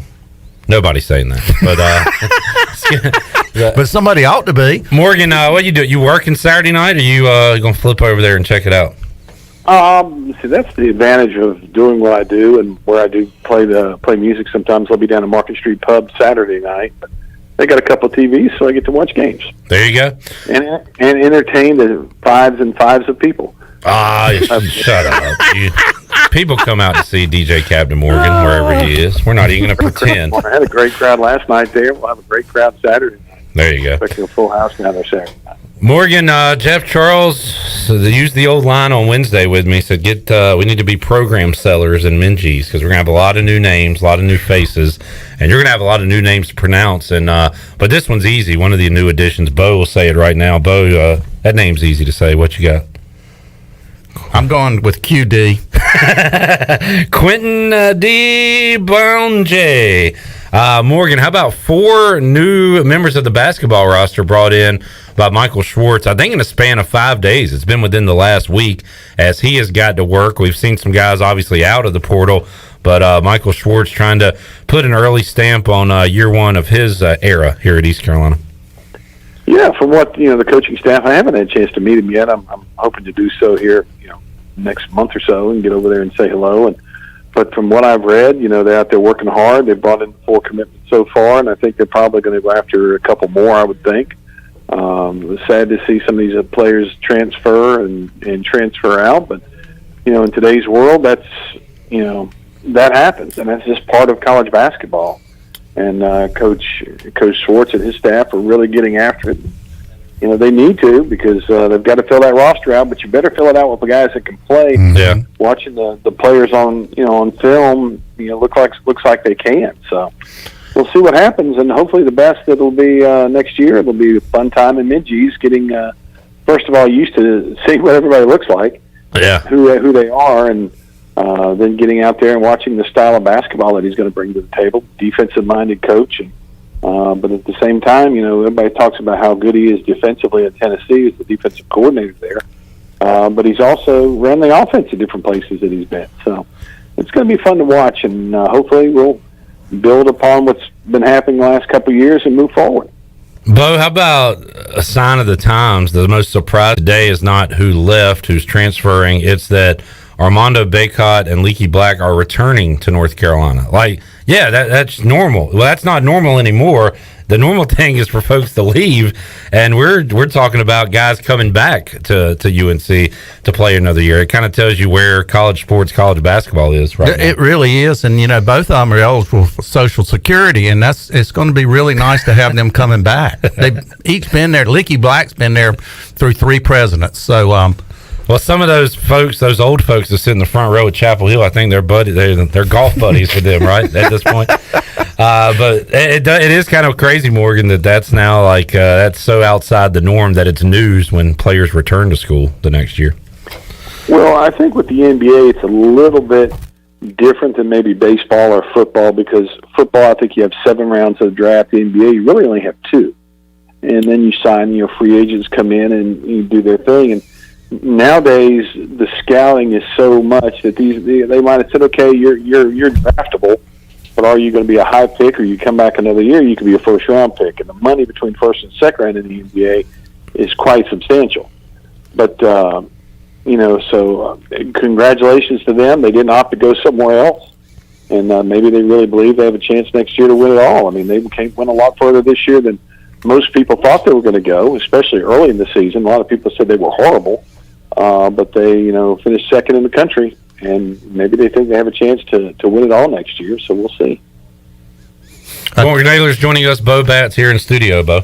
I tell you, Morgan, I think part of the deal with Baycock is he can't shoot the ball more than about 5 feet. I mean, he can shoot free throws fairly consistently, but as you know, the NBA now wants 6'11", 7-footers that can handle the ball out on the perimeter and shoot threes. So he's really kind of he's a great ball player, but he's kind of a dinosaur. Yeah, really. Well, he's a throwback to what being an inside player used to be. Used to be if you could go within 8 to 10 feet of the basket and have a decent little jump shot, little hook, or power game. It was really important. But I'll tell you, it shows the importance of what he did at Carolina when he went out in the championship game. That was the difference in the game, the last couple minutes of the game. Mm-hmm. First 2 times down the court, Kansas pounds it right inside. They get 4 points, and they never look back. And big difference. He's a difference maker for that basketball team. Now, he might not be a difference maker in the NBA, but he is for Carolina. Man, yeah, there was a time where, we'll take a guy that defends the rim and gets 18 rebounds a game, and now he might be like a rotation player in the NBA, if that. So Mark Williams is going to face the same thing to the Duke kid. He's not an outside shooter, and yet he's a great rim protector and a good rebounder. And I've seen a lot of Hornets fans want him to replace the other Dookie we have right now, Mason Plumlee. I don't want to see his face anymore in a Hornets uniform. About done with him, but bring on the new Dookie, I guess, and replace him. I watched my NBA basketball game the other night. It was the first round, I guess, the first game between Atlanta and. Oh God! And I watched it for maybe 20 seconds, and Plumlee just got poster-sized. I'm done. Hey, and that was during the warm-ups. You're long. That'll tell you something. I was in the layup line. Morgan, good stuff. Thanks for joining us, man. Where are you going to be this weekend, you say? I'm going to be playing at Market Street Pub tomorrow night, Saturday night, 10 o'clock. Come on out. Morgan, thanks, man. Thanks. You guys have a great weekend. Happy Easter. Thank you. You too. There is Morgan Ahlers joining us on the Pirate Radio Live Line. Bo Batts here in studio. Bo, one more time, Pitt County Girls Softball League. You got the raffle going on. How can folks get a ticket? We do, Clip, and it's my number. Most everybody knows that. I think it's on the side of buses and in some railroad trestles. Good Lord, I hope not. But my number 714-5485, or my infamous email bobobats@gmail.com. The event's May the 20th. You don't have to be there to win. We are giving away $2,000 in cash, split 5 different ways, TV sets, gas grills, all kinds of gift certificates and stuff like that. Awesome. And our goal is to hit 40,000. I feel pretty good with the number of kids that we've got that will do that, and all those monies go right back into to improving the facilities out there at Sarah Law. So hey, give me a call, and I'll direct you, and you tell me where you live. I probably know who the kids are that are playing, that live in your neighborhood, and we'll bring them to you, and if I sell them to you, I'll bring them to you, give you a gift, and not even ask for your firstborn child. So good deal. Good stuff, Bo. Bo Bats joining us today here on Pirate Radio Live, and thanks for dropping by. Anytime, you got the open invite, Bo. Well, thank you, man. I'm getting ready to drink this whole 15-pack. No, you're not, because we're going to give it away before Bo can do that. Shirley, hurry up. Hit the booty bag. Bo's going into it. Booty, booty, booty, booty, booty everywhere. Booty, booty, booty, booty, booty everywhere. Bo, you a Bubba Sparks fan? I don't even know who that is. Good. You should. 317-1250. We are giving away Bush latte, a 2-topping pizza from Domino's. Shirley, what caller are we looking for? 12. All right, you okay? Sorry, you been eating Bo snacks in there? Hey. No, I took a swig of my drink, and you caught me off guard. Let's do something different, Shirley. Let's give it to the person 2 clips left. Really? Look, if you need a cold one, we got a cold one for you. These are lukewarm. I love late. All right, 317-1250. We'll have our winner and more after this. For dine-in or to-go, Familia is your favorite place for great Italian food and more. Familia has just launched a new menu featuring new pizzas like the Sweet and Spicy and the Southwest Chicken. Every Sunday, you can feed the whole family with a buy one, get the second pizza half-price special all day. If you need to unwind after work during the week, stop by Wednesday for half-price wine, and Thursdays, all drafts are only $2. Familia on Fire Tower Road near Pitt Community College. Pirate fans, the 2022 football season is going to be one for the record books. East Carolina is coming off a 7-win bowl season, and 2022 is shaping up to be even better. The Pirates need you to pack Dowdy-Ficklin Stadium this fall with a great home slate that includes in-state rival North Carolina State. The American Conference schedule features home games against UCF, Memphis, Houston, and Navy. Season tickets are on sale for as low as $125. Get your tickets today by visiting ECUPirates.com.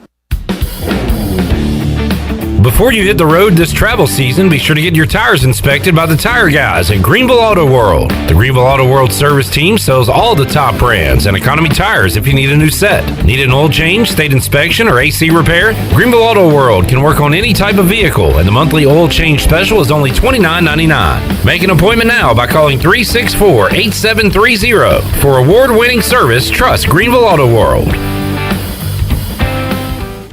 Welcome to the Cheese Show. And when cheese puts on a performance like this, you might get to the crust and think, it's over. But no. Let's hear it for the Encore Cheese. This ain't just stuffed crust. This is Papa John's crust stuffed. Hey Pirate fans, the Papa John's Epic Stuffed Crust One-Topping Pizza is only $13 and is an MVP move for game day or any day. Place your order online at papajohns.com and sign up for Papa Rewards. Papa John's, the official pizza of the ECU Pirates. Welcome to US Cellular. Yeah, hi. I want a new phone for free, but not just any phone. I want the newest, fastest, most storage holding 5G unlimited data using phone in here for free. Sure, your choice. Really? Yep. At US Cellular, we put you first. So choose any phone from any brand free. Plus, get unlimited data for just $30 a month. US Cellular, America's locally grown wireless. Terms apply. See uscellular.com for details. We all love using Uber Eats, DoorDash, and grocery pickup. It makes life so much easier. Well, now there is cellular delivery, and the team at Cellular Warehouse has perfected the process. They will deliver your new phone right to your door with all your information loaded on the new phone. And the best thing is there is no charge for this awesome service. And you don't have to waste half the day sitting in a Cellular store. Call Toby Williams today at 252-799-7051 and let his team of experts make your cellular delivery today. Cellular Warehouse, your local U.S. Cellular authorized agent, serving all of Eastern North Carolina. Bring the bright, fresh colors of spring home during Bostic Sugg Furniture's signature Spring Styles event. A little style here, a little color there. Make any room come alive for less. We have so many beautiful ways to refresh your home at savings that look good in any season. Plus, 6 months special financing. Pamper yourself with a new Serta or Restonic mattress and enjoy 48 months special financing with no minimum purchase during the signature Spring Styles event on now at Bostic Sugg Furniture. At Jimmy John's, we don't make sandwiches. We make the sandwich of sandwiches. We use fresh veggies because we don't hate salads. We just feel bad for them. We make our sandwiches exactly how you want because you're the one who's eating it. And we bake bread all day, every day because stale bread isn't bread. It's croutons. Sandwich history is written by the victors. Good thing we have legible handwriting. Jimmy John's, the sandwich of sandwiches. Order pickup or delivery on the app. This is Brian Bailey, host of The Brian Bailey Show, and you're listening to Pirate Radio, the voice of the Pirate Nation.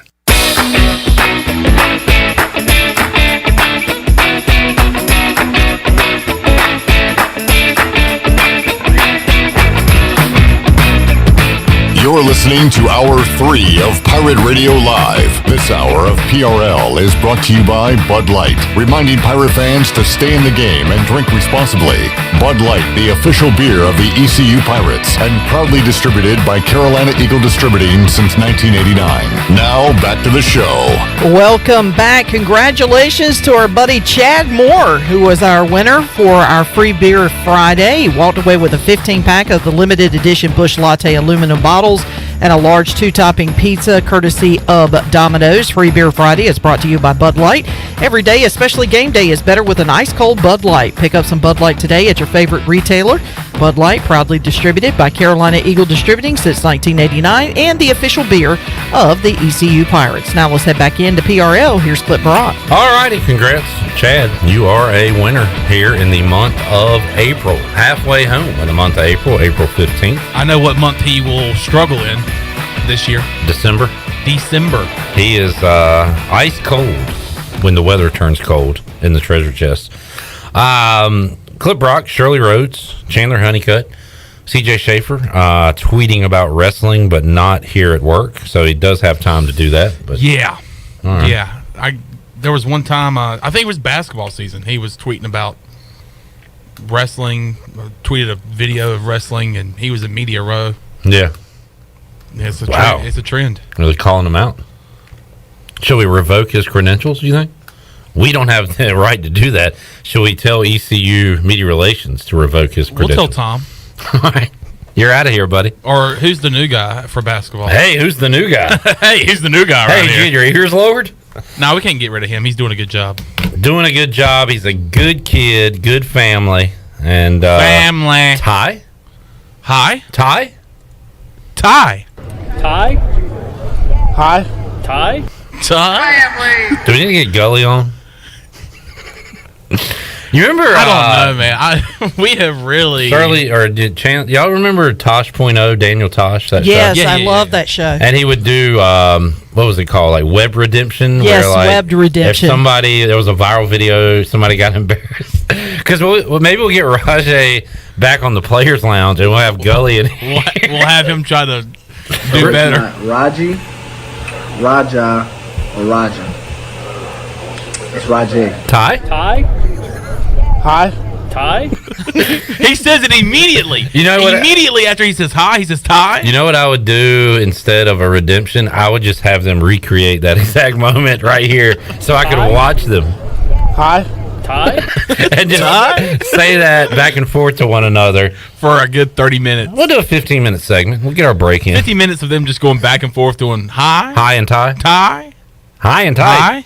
Ty? Hi. Ty? Can't get enough of He it. just says it again. He's like, Ty? Ty? Ah, it's so good. It's like Gully just learned a language. Or like he learned the English language. Mama? Mama? No, say mama. Ty? Ty? Hi. All right. Tell you what, let's talk some golf. Let's head out to the Pirate Radio live line. Harold Varner III will be playing golf on into the weekend, and let's talk about that and more now with Mark Greenhalgh from the Golf Shop Radio Show. You can hear it Saturdays, 8 to 10 a.m. right here on Pirate Radio. Greeny, how you doing on this Friday? I'm doing great. Clip, how are you doing? Doing great. Let's look back before we talk about what's going on currently and get your thoughts on Scotty Scheffler and his dominance there in Augusta last weekend. And Greeny, I was kind of personally the opposite of most, I guess, novice Masters golf fans. I was locked in Thursday and Friday, and then Saturday HV3 floundered a little bit. Scheffler had that big lead. I watched way more Thursday and Friday than I did Saturday and Sunday. That's usually kind of the opposite of what folks do when it comes to the Masters. But part of that was just Scotty Scheffler running away with it. Did you ever think during that weekend, that 2-day stretch, that his lead was in danger there at Augusta? Well, it was funny because I think you and I talked on Friday, and it was like, nobody had. I mean, he was just starting to make a couple birdies, and then after you and I got off the phone, it was like, man, he kept on going, and he was getting away, and I'm like, oh man, this is going to be a terrible weekend. Like, he's got a huge lead, and then on Saturday afternoon, he kind of fumbled a little bit. I mean, he bogeyed 12, he came back and birdied 13, and he bogeyed 14 and 15, and then you're like, oh, here we go, and then he birdied 17, and then he hit that horrible tee shot on 18, and you're like, all right, he makes double here. He lets everybody back into this. Well, he made a great bogey after taking the unplayable drop. And then, I mean, he just put the hammer down on Sunday. Cam Smith got close a couple times. So it was kind of like, he always felt like he was always just staying one step ahead of everybody, even though Cam Smith got close, and then Cam Smith hits it in the water on 12, and that was kind of the end of it. So, from 13 to 18, it was just it was on cruise control at that point. Rory McIlroy made a run on Sunday, and I saw this tweet a lot, and I don't know if it was people being cynical or this is the kind of deal with Rory. I saw a lot of nobody bucks up and hits clutch putts and shots when it doesn't matter more than Rory McIlroy. Is that kind of the stigma on him, or is that just people being cynical there on Sunday? Yeah, I think I tweeted out at like 4:21 p.m. on Sunday that we're getting the usual from Rory McIlroy when he doesn't have a chance to win, and that's kind of been his MO lately. Like, especially in majors, he's playing such bad golf. Most of the time, it's been that first round that's been crushing to him, and just kind of knocks himself out of it. And then it's almost like the weight of the world is lifted off his shoulders. And when he freewheels it and just lets it fly and just hits golf shots, that's when we see the true talent of Rory McIlroy. But the problem is, when there's pressure, we don't see that anymore. I mean, you occasionally get it in regular tour events or DP World Tour events, and he'll go out and win one. But then, then the pressure suddenly starts to mount at the next major championship, and everything goes haywire. And it's funny, we've seen it, like we've seen the opening bad rounds, and if you look at his statistics, we've seen opening bad rounds, and then we see him come back and get a top 10, just like he did at Augusta. And then we've seen him have 3 pretty decent rounds, get himself in position, and implode in the 4th round. And the statistics show that over and over again. So until he can get it through his head to just let it fly, you can't really put any money down on him to win a major championship. Talking to Mark Greenhalgh from Golf Shop Radio Show. You can hear it 8 to 10 a.m. right here Saturday morning on Pirate Radio. Greeny Harold Varner III. Overall, a successful first venture there at Augusta at the Masters, and followed that up with a great first round at the RBC. 4 under par on Thursday, was 1 over today, and what a roller coaster for Harold these first couple of days. Again, he's -3 for the tournament, but we've seen a ton of birdies, but we've seen some double bogeys, bogeys as well. He's kind of been all over the place, but right now, as we record this interview, sits 3 shots off the lead, tied for 20th at the RBC. Yeah, and it's similar to what we saw last week. I mean, we just got done talking about Rory. Well, Rory had 15 birdies and an eagle at Augusta. Harold had 14 birdies and an eagle at Augusta, and they finished pretty far apart. So, Harold, you could definitely see nerves on Saturday. I mean, if you go back and look at some of the swings, the swing was a little bit short. A little short and a little quick, and that's a recipe for disaster. I mean, he had the double miss go, and he hit it right on 1, left on 2, and that's not the way to start off your your Saturday when you're somewhat in contention at Augusta. So, again, I think we're going to continue to see stuff like that from Harold. Unfortunately, it's not really like in round one, his putting, he lost a half a shot to the field, but yet he shot 3 under par. And then on the flip side of that today, he's almost over plus 1.5 to the field, and he shoots 1 over par. So it seems like that there's something going wrong in his round every single round, and it's not the same thing repeatedly. So we just need for him to kind of clean some things up and get everything on the same page. And man, we could see him win a golf tournament here coming up. After one day at the RBC, there was a Cameron at the top. It was not Cameron Smith. It was Cameron Young. As we record this conversation, he's currently one back of Patrick Cantlay. But Cameron Young, should I know who he is, Greeny? Who is Cameron Young? Well, it's interesting. You see some of these guys, and you see a lot of them from the standpoint of, Thursday, Friday. You see a lot of these guys playing well, and then you kind of look to see which one of these younger players can kind of sustain that over the weekend. I mean, he's 50th in the world right now, so that gets him currently into all the major championships. And, he's only been around for a few years. He won twice last year. So that's what you look at. But those wins are on the Korn Ferry Tour. But you can translate some of that. I mean, winning is contagious. So you look at him from that standpoint, and you say, man, okay, he's got 2 wins. They're on the Korn Ferry Tour. But once you start seeing these guys get some winning, get some mojo going, they get out on the PGA Tour, they have a little bit of success. I mean, he came in second in the Genesis Invitational. He's been second in the Sanderson's Farm, coming off the Korn Ferry Tour. So, again, this is somebody that you see is continually building, and you want to see that continue. And I think that he's somebody that might be able to make a chance. I mean, he's kind of come out of nowhere. He's young, and he's making a name for himself, and he's worked his way through it. So keep an eye on him. Let's see if he can do what some of these other guys have done and win. I mean, we saw this from Will Zalatoris, but we haven't got that win from Will Zalatoris yet. So we want to see these guys have the success. And, of course, when they win the first time, we always want to see them win the second time, too, and back it up. There you go. Mark Greenhalgh, Golf Shop Radio Show, joining us. Greeny, I'm going to put you on the spot here. This kind of a question of the day. It stems from last night's rain delay during ECU baseball when I asked folks to pick 3 different current Pirates to answer these questions. For you, I'm going to ask you to pick 3 current golfers, and the questions are, what current golfer would you pick to fist fight your enemy if Greeny had to go into a duel, but he could pick somebody to fight his battle for him? What golfer would you pick? What current golfer would you pick to marry your sister or daughter, so a female important to you? Who do you trust with that female in your life? And what current golfer would you pick to live with for a year? Who would you like to hang out with? So those are your 3 questions. Give me 3 different golfers, Greeny. We'll start with the fist fight. What golfer are you taking to fight your battle? Man, I'd probably take somebody like Brooks Koepka, who looks more like a linebacker than a golfer. And, he played baseball growing up. I'm sure he played a bunch of different sports. All right. He's just got that. He's got that build that just seems like, I could stand behind him and not worry about getting hit. All right, good call. How about who do you trust with your daughter or your sister that's on the tour?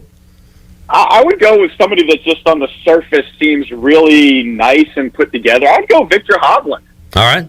There you go. And finally, who would you like to live with for a year? Who, first of all, you got to enjoy their company, but also will they wash dishes? Will they do the things around the house? So what's your answer for that one? I'm gonna go business in the front, party in the back. I'm going Cam Smith with mullet. All right, I could see some fun nights in that household. Oh yeah, I think he's got it put it together. So he's got a little bit that he'd do some dishes and take care of his stuff, but then he's got the party. He's got the flow going. I like it. All right, Greeny, you got a tournament going on. What else is coming up on the Golf Shop Radio Show on Saturday? Yeah, so we'll check in with Bill Bender. We didn't get Bill last week with all the Masters stuff going on, so we'll check back in with Bill Bender. Obviously, NBA playoffs coming up, beginning of MLB, and NHL starting to wrap up, and as we head towards the NFL draft, so maybe cover a little bit of everything with Bill. We're going to check in with the tournament director down at the RBC Heritage, Steve Wilmot.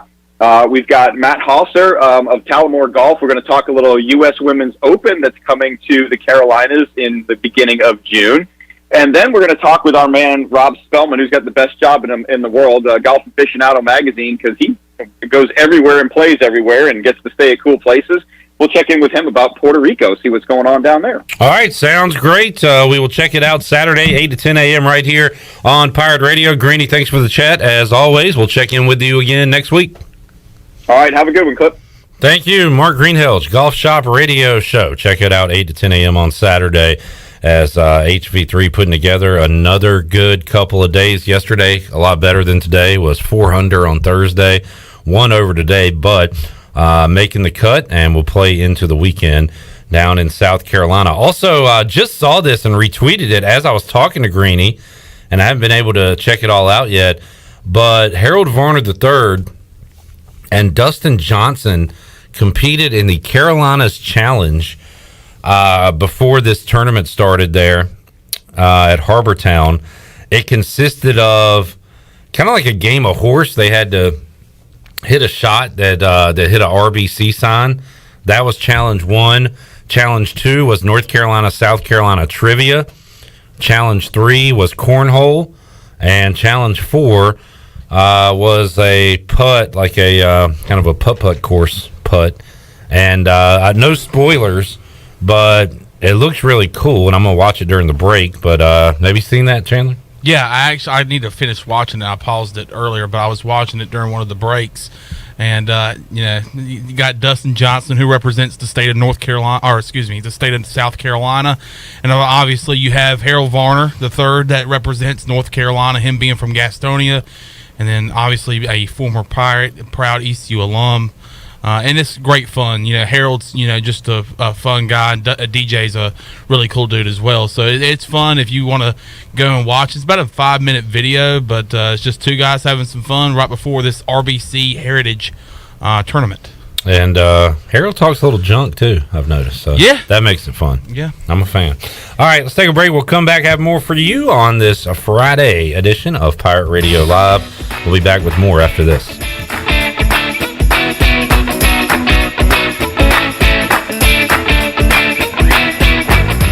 In studio with Jeff Stein from Brown & Wood. What's new, Jeff? Everybody's thinking we're having some inventory issues in the car business, which some of it's true. For used vehicles, Brown & Wood has a lifetime powertrain on every vehicle you buy from us, new or used. So even when you buy a used vehicle from Brown & Wood, you have lifetime powertrain. We cover the engine, transmission for as long as you own the car. Brown & Wood, your #1 dealership in Greenville and the home of the lifetime powertrain warranty. Introducing new Bud Light Seltzer Hard Soda, Classic Cola, Cherry Cola, Citrus Soda, and Orange Soda. You hear that? It's seltzer with a pop of soda, all with 0 sugar. Bud Light Seltzer Hard Soda, the loudest flavors ever. Pick up some new Bud Light Seltzer Hard Soda at your favorite retailer today. Bud Light, proudly distributed by Carolina Eagle Distributing since 1989, and the official beer of the ECU Pirates. Experience next-level adventure with Kawasaki Terex KRX 1000 sports side-by-sides featuring a combination of trail-taming power, sporty performance, and rugged capability. Whichever Terex KRX 1000 model you choose, you'll experience the ability to take on the toughest trails with unmatched comfort and confidence. Kawasaki Terex KRX 1000, your world, your adventure. See them today at Ron Ayers Motorsports, Highway 11, north of the airport in Greenville. I can't think of anyone who doesn't love a clean car, but how often do you actually go to the car wash? Does it take too long, or maybe it's just not a very nice place? Tommy's Express changes everything. Our wash is bright, inviting, clean, and fast. I love the flat conveyor belt. So easy to pull onto, much smoother ride, and safer for my car. And when you join Tommy Club, you can wash as often as you like for one low monthly price. I save money and time. We're Tommy's Express. At the corner of Greenville Boulevard and Red Banks Road, Greenville. My whole business just went up in flames, but my agent was there before the fire was out. We started a plan. I've got 25 employees who could be out of a job if we didn't get this place running again. My independent agent and auto owners insurance, they made sure we didn't skip a beat. I mean, we didn't miss a single payroll. That's incredible. For whatever lies ahead, we're always there. This is Brian Smith with Town Insurance in Greenville. Call me today at 756-8300. Go Pirates! Your first stop for shopping is at Shimmer Boutique. This is Ashley from Shimmer. We are fully stocked with the latest apparel, shoes, and accessories and more. If you need gift ideas or some shopping therapy for yourself, stop by today. Looking for the hottest shoes on the market? Shimmer has the biggest selection of Hey Dudes anywhere. Shimmer has the newest Yeti products and colors. Want this year's most popular bag? Shimmer has a great selection of all your bog bag needs and accessories. Shimmer in Greenville, Winterville, and Jacksonville. Warren's Hot Dog Pizza, homemade lemonade. Hey, Pirate Nation, Warren's now has 2 locations. In Greenville, across from Ron Ayers Motorsports, and the Chocowinity location next to the fire department. Stop in today for hot dogs, pizza, subs, apple and peach turnovers, homemade lemonade, and breakfast in Chocowinity featuring homemade cheese, ham and chicken biscuits, plus sausage dogs and more. Warren's Hot Dogs. Want some? Get some. Go Pirates. The Wood Ducks are back. Opening day is right around the corner on April 12th. First pitch is at 7 p.m. with the gates opening at 6 p.m. The Dudes are kicking it off with fireworks sponsored by WNCT Channel 9 and a magnet schedule giveaway presented by Bojangles. The Woodies have games Tuesday through Saturday, so be sure to get your tickets now by calling the box office or going online to woodducksbaseball.com. You do not want to miss out. See you all for opening week kicking off on April 12th. Go Woodies! Hey everybody, this is David Glenn, and you're listening to my favorite station in Eastern North Carolina, Pirate Radio, the voice of the Pirate Nation.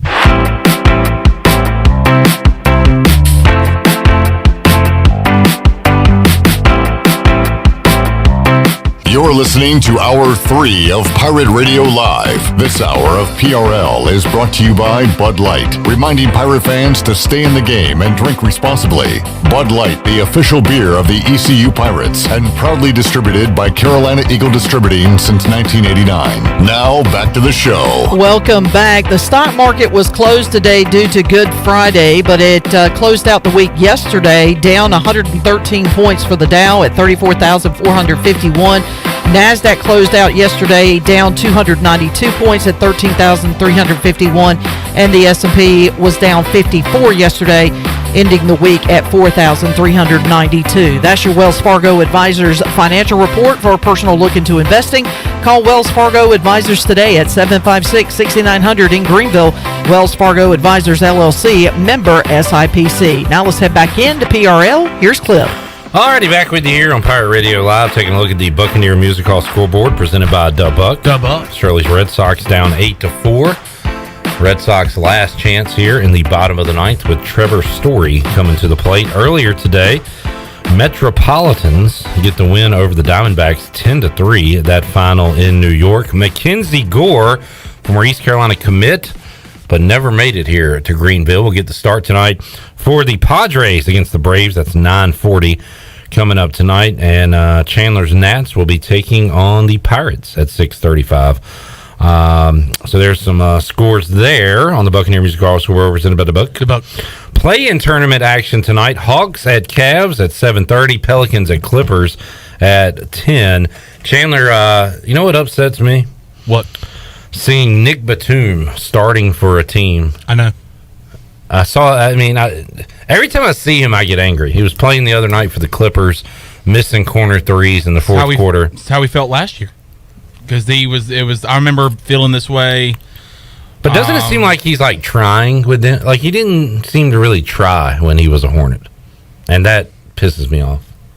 Yeah, not a big Nick Batum guy. But you're done with the Hornets this year, right? Done. Whether they like it or not. Okay. I'm done. He's done. He's done with them. All right, Shirley, you've had enough time to think. Thinking time's over. Playtime's over. It's time to get serious. Playtime is over. Oh, yes. no. Yep, that's right. Sorry. Okay. Pick up your toys, put them back in the box. Okay. Shirley, you have been given a task. I was trying to think what would be a good category for Shirley Rhodes. She is a music freak. Music freak. I said that very strangely. Yes, you did. She's a music freak. Music freak. She's super freaky. She is a music fan, so I thought, okay, I'll do it this way. Shirley, I need you to name a musician you would like to settle a battle for you, fight for you, fist fight your enemy. I need you to name a musician. You have a sister. I do. That you would be comfortable marrying your sister. I need you to name a musician who you would like to live with you for a year, be your roommate. Now, alive or dead? Like both. Make it interesting. Let's start with alive, and then we might have some time. We'll do dead. Okay. All right. So the person I would use to confront an enemy would be Eminem. Was he going to battle rap him to death? No. No. Because I feel like Eminem. He's from Detroit now. Well, yeah, but I also feel like he would be the type of person. He would be kind of like a mob guy, where he's got that calm dangerousness, where he could take somebody out, and not only would you not know that he was the one that did it, but he couldn't tie it back to me. Wait a minute, hold on. So he's asking for you to name someone to fight somebody, not be a hitman for you. Yeah, but he could take somebody out if I asked him to. Shirley overthought this. I overthought it. You gave me too much time. I would probably. Okay, no. What about our guy? Like a fight, Kid Rock. Who's our guy? Kid Rock. Yeah. Who's our guy that went to jail? The rapper we've never. Pooh Shiesty? Shiesty? Okay. Is that who you were thinking of? Eminem. Pooh Shiesty? I mean, he's G-Eazy. going to get his ass kicked just for having the name Pooh Shiesty. That's true. It's not a good name. No. All right. So, anybody dead? You would have fight? Tupac. All right. How about... He'd run out of breath. He didn't have the stamina. What are you talking about? Yeah, Tupac would... Biggie would rap him to death. Tupac. All right. Who would you want to marry? This gets He's back not to a musician, This gets though. back to the mob thing. Who would you like to marry your sister? Ed Sheeran. Okay.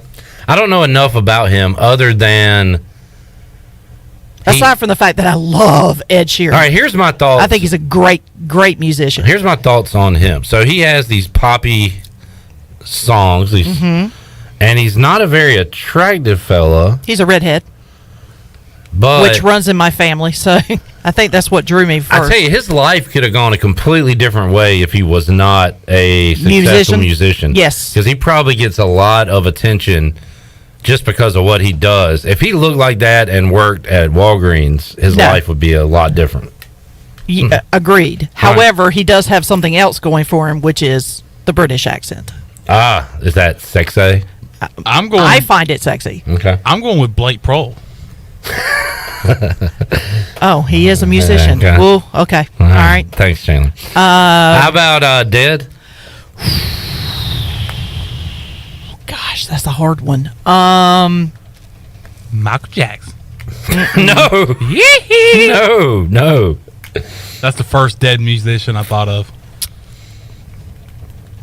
You know, One time we killed. I have to. One time we killed Biz Markie on the show. Prince.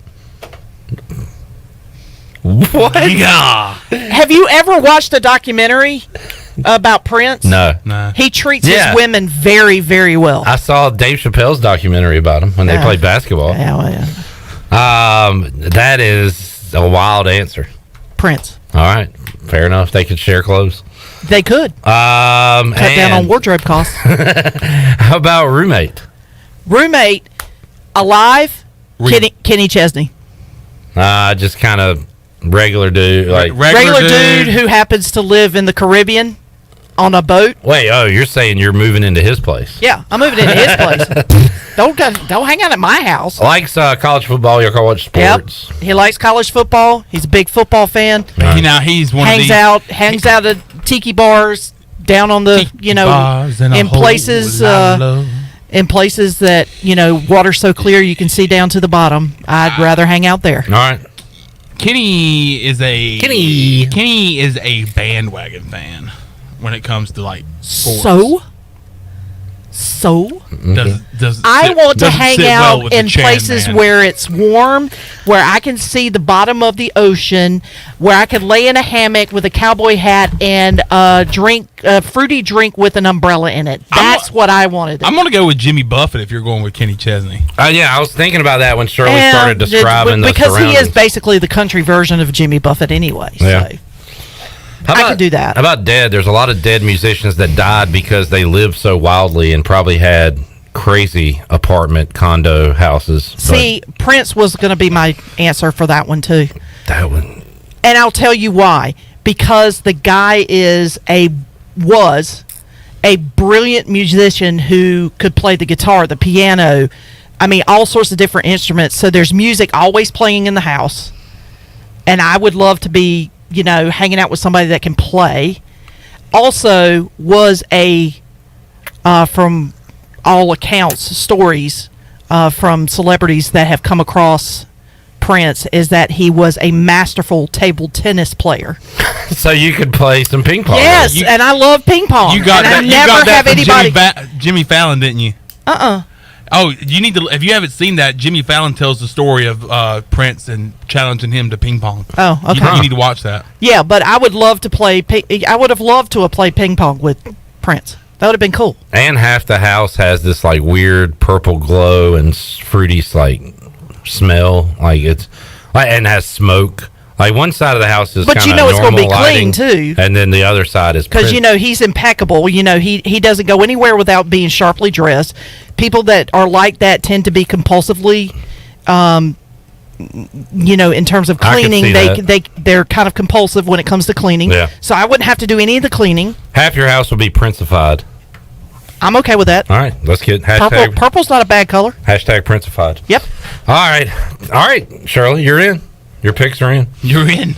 You're in. You're in. Oh, you're in, man. And I tell you what, man. I probably shouldn't do him, man. Chandler's best friend, if he could choose, would be John Gruden, man. John Gruden share man. a lot of the same beliefs, man. Yeah, man. We talk about a lot of stuff, man. Oh, no. You know what would have been a really cool coach We to talk hang about around? Spider T.Y. Banana, man, and talk about the development of that play, man. And his name is escaping me, but I can see his face. Do you remember? You ever think about the development of a wheel route? Do you remember the coach from? Do you remember the Can I 21st night of finish? September? That's a really good Damn song, it, man. Chandler. Damn it, Shannon. Damn it, Shannon. No, I almost said damn All right, it, who you Shannon. talking about? The guy who used to be the head football coach of the Houston Oilers. Oh, Jerry Glanville. That's it. That's the guy I would have loved to have hung out with. Good guy. Just wear leather jackets. He rode a motorcycle. Listen, And he had these. Obsessed with Elvis or whatever, right? I don't know if he was obsessed with Elvis. I don't remember that part. But he was kind of like one of those guys where he was good for, great audio. Remember Shirley's VHS tapes? Mm-hmm. Growing up, I had a ton of bloopers tapes, and he was always like, they were mic'd up back then, like NFL films. Yeah, it was kind of rare, but he seemed to always be mic'd up because he always was saying funny stuff. Yeah, and I would have loved to have hung out with him. For like a day. I mean, I wouldn't want him to be my roommate or anything. Out of all the athletes in the world, if I had a chance to spend a weekend with somebody, an athlete, it's no doubt John Daly. I'm going John Daly all day. Playing golf. He would drink you under the table. Oh, I know. That's great. I'm drinking with John Daly. We're playing golf. It'll take you like 2 weeks to recover. Now, you used to work at Hooters. Yes, I did. So when y'all went to Hooters... Wait. You used to work at Hooters? Yeah, it was a Hooters. Oh, you didn't know that? You wore the orange shorts? Hey, would make like with the $300, $400 pantyhose? With the pantyhose? Oh, yeah.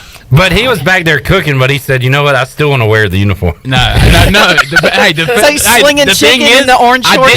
I didn't cook, but I was a dishwasher. So we would have wet T-shirt contests. Guess who won every time, baby? Yeah. Oh, dear God. Take a break, Shirley. Quick. Yeah, because my IQ is you dropping brought this right up. now. I know. I was going to ask if when you go to Hooters with John Daly, are you going to be able to eat, or are you going to have to wash the dishes of y'all's meal? No, I'm going to drink beer and eat some wings with John Daly. All right, fam. Well, I'm not there to work. Okay. My Hooters days are over. Tell you what, you keep messing around here, we're sending you back to Hooters. Hey, by the way, in the segment with Morgan and Bo, 2 you-know-whats in like a minute span. From who? You. Shoot. All right, something I got to get better at. I'll make that my weekend goal. Back with you after this.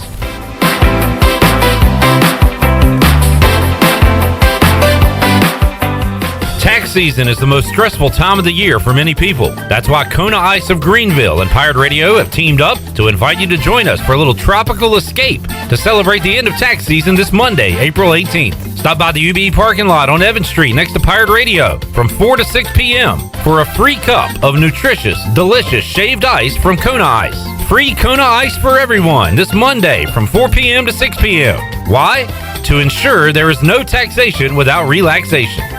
Hey, Troy D here with my good friend Kelvin Rawls from Pest Tech. Kelvin, I just want to thank you and Chris and all the great folks at Pest Tech for such awesome service. You totally eliminated the mosquitoes in my backyard, plus the fire ant problem I was having in the yard. Hey, you're certainly welcome, Troy. I have heard the same thing from all of our customers through the year of COVID. With everyone being home, they want to enjoy the outside and being mosquito, fire ant, and pest free. Enjoy all your property from the kitchen to the curb. Visit pesttechofgreenville.com today for complete service. Alone, chicken, onions, peppers, and cheese have potential. Together, they have a purpose, a destiny, and a name. Jersey Mike's number 16 Chicken Philly, because grilled to order makes a sub above. At Jersey Mike's, we take great satisfaction in getting that perfect meat slice. Yes. But we don't do it for fun. We do it for fresh, because sliced to order makes a sub above. Hey, O's families, break out your orange and black for Kids Opening Day on April 17th, when the O's take on the New York Yankees. Be one of the first 7,500 fans 14 and under to receive an Orioles Pop-It toy. And after the game, kids are invited to take to the field and run the bases like the pros. All presented by Wise Markets. Plus, experience a family fun day at the yard with caricatures, the Easter Bunny, and more. Celebrate the 30th anniversary of Camden Yards with Kids Opening Day. Buy now at Orioles.com/kids. While you're sleeping, our whole hogs are slow cooking over wood to create that bite that Eastern North Carolina is known for. I'm Sam Jones, and for more than 3 generations, my folks have been the torchbearers for what whole hog barbecue is supposed to be. At Sam Jones, you'll find plenty of smoke, but no mirrors. Everything, and I mean everything, is made fresh daily, including our sides, sweets, and sauces. Come on over and see us at Sam Jones Barbecue, and I bet you'll be able to taste our passion in just one bite. Sam Jones Barbecue, Fire Tower Road. Hi, this is Jeff Charles, and welcome inside the booth. Number 11 is coming up. I'll explain right after this. I'm Clip Brock. I'm Chandler Honeycutt. I'm Shirley Rhodes. Join us every weekday from 3 to 6 for Pirate Radio Live. We'll keep you up to date on everything going on with ECU Athletics and make you a winner each and every day when we open up the Pirate Radio Booty Bag. You can hear the show streaming online, on radio, and on social. Catch us weekdays on Pirate Radio Live from 3 to 6, right here on Pirate Radio, the voice of the Pirate Nation. New ECU basketball coach Michael Schwartz will be my 11th hoops coach in my 34 years at ECU. Here's the rundown. Mike Steele, the late Eddie Payne, Joe Dooley, Bill Harrion, Ricky Stokes, Mac McCarthy, Jeff Lebo, Michael Perry as an interim, Joe Dooley again, and now Michael Schwartz. Needless to say, it is very difficult to build any type of success when you're changing coaches every 3 or 4 years. The ECU basketball program has had no consistency, no stability, and not much of a commitment. And then we wonder why year after year it's another losing season. But this past year was not a losing season. The Pirates went 15-15, but here we go again with another new coach who faces the same issues and challenges all the men before him faced when they failed. Good luck to Michael Schwartz. He's going to need it. Come on back again next time, and we'll visit inside the booth. Pirate Radio. And you write that down, because when you're at East Carolina, you go for it every time. Or you don't coach at East Carolina, you don't come to East Carolina, you don't play at East Carolina with a weak heart. Write it! The voice of the Pirate Nation.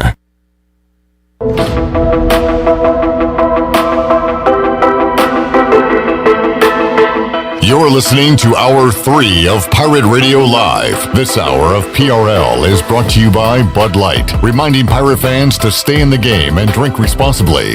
Bud Light, the official beer of the ECU Pirates, and proudly distributed by Carolina Eagle Distributing since 1989. Now, back to the show. All right, thanks for tuning in today and this week. Everybody have a great Easter weekend, and we'll be back with you coming up Monday, 3 o'clock on Pirate Radio Live. We'll go inside the Players Lounge and hear from East Carolina baseball players following their series over UCF. They can win that series tonight. And by the way, Shirley Rhodes notified me. I forgot to tell you that game starting at 6:15 in Orlando. All right, we will see you on Monday. For Shirley Rhodes, Chandler Honeycutt, and the crew here, I'm Clip Brock. So long, everybody. Thanks for listening to Pirate Radio Live, an exclusive presentation of the voice of the Pirate Nation.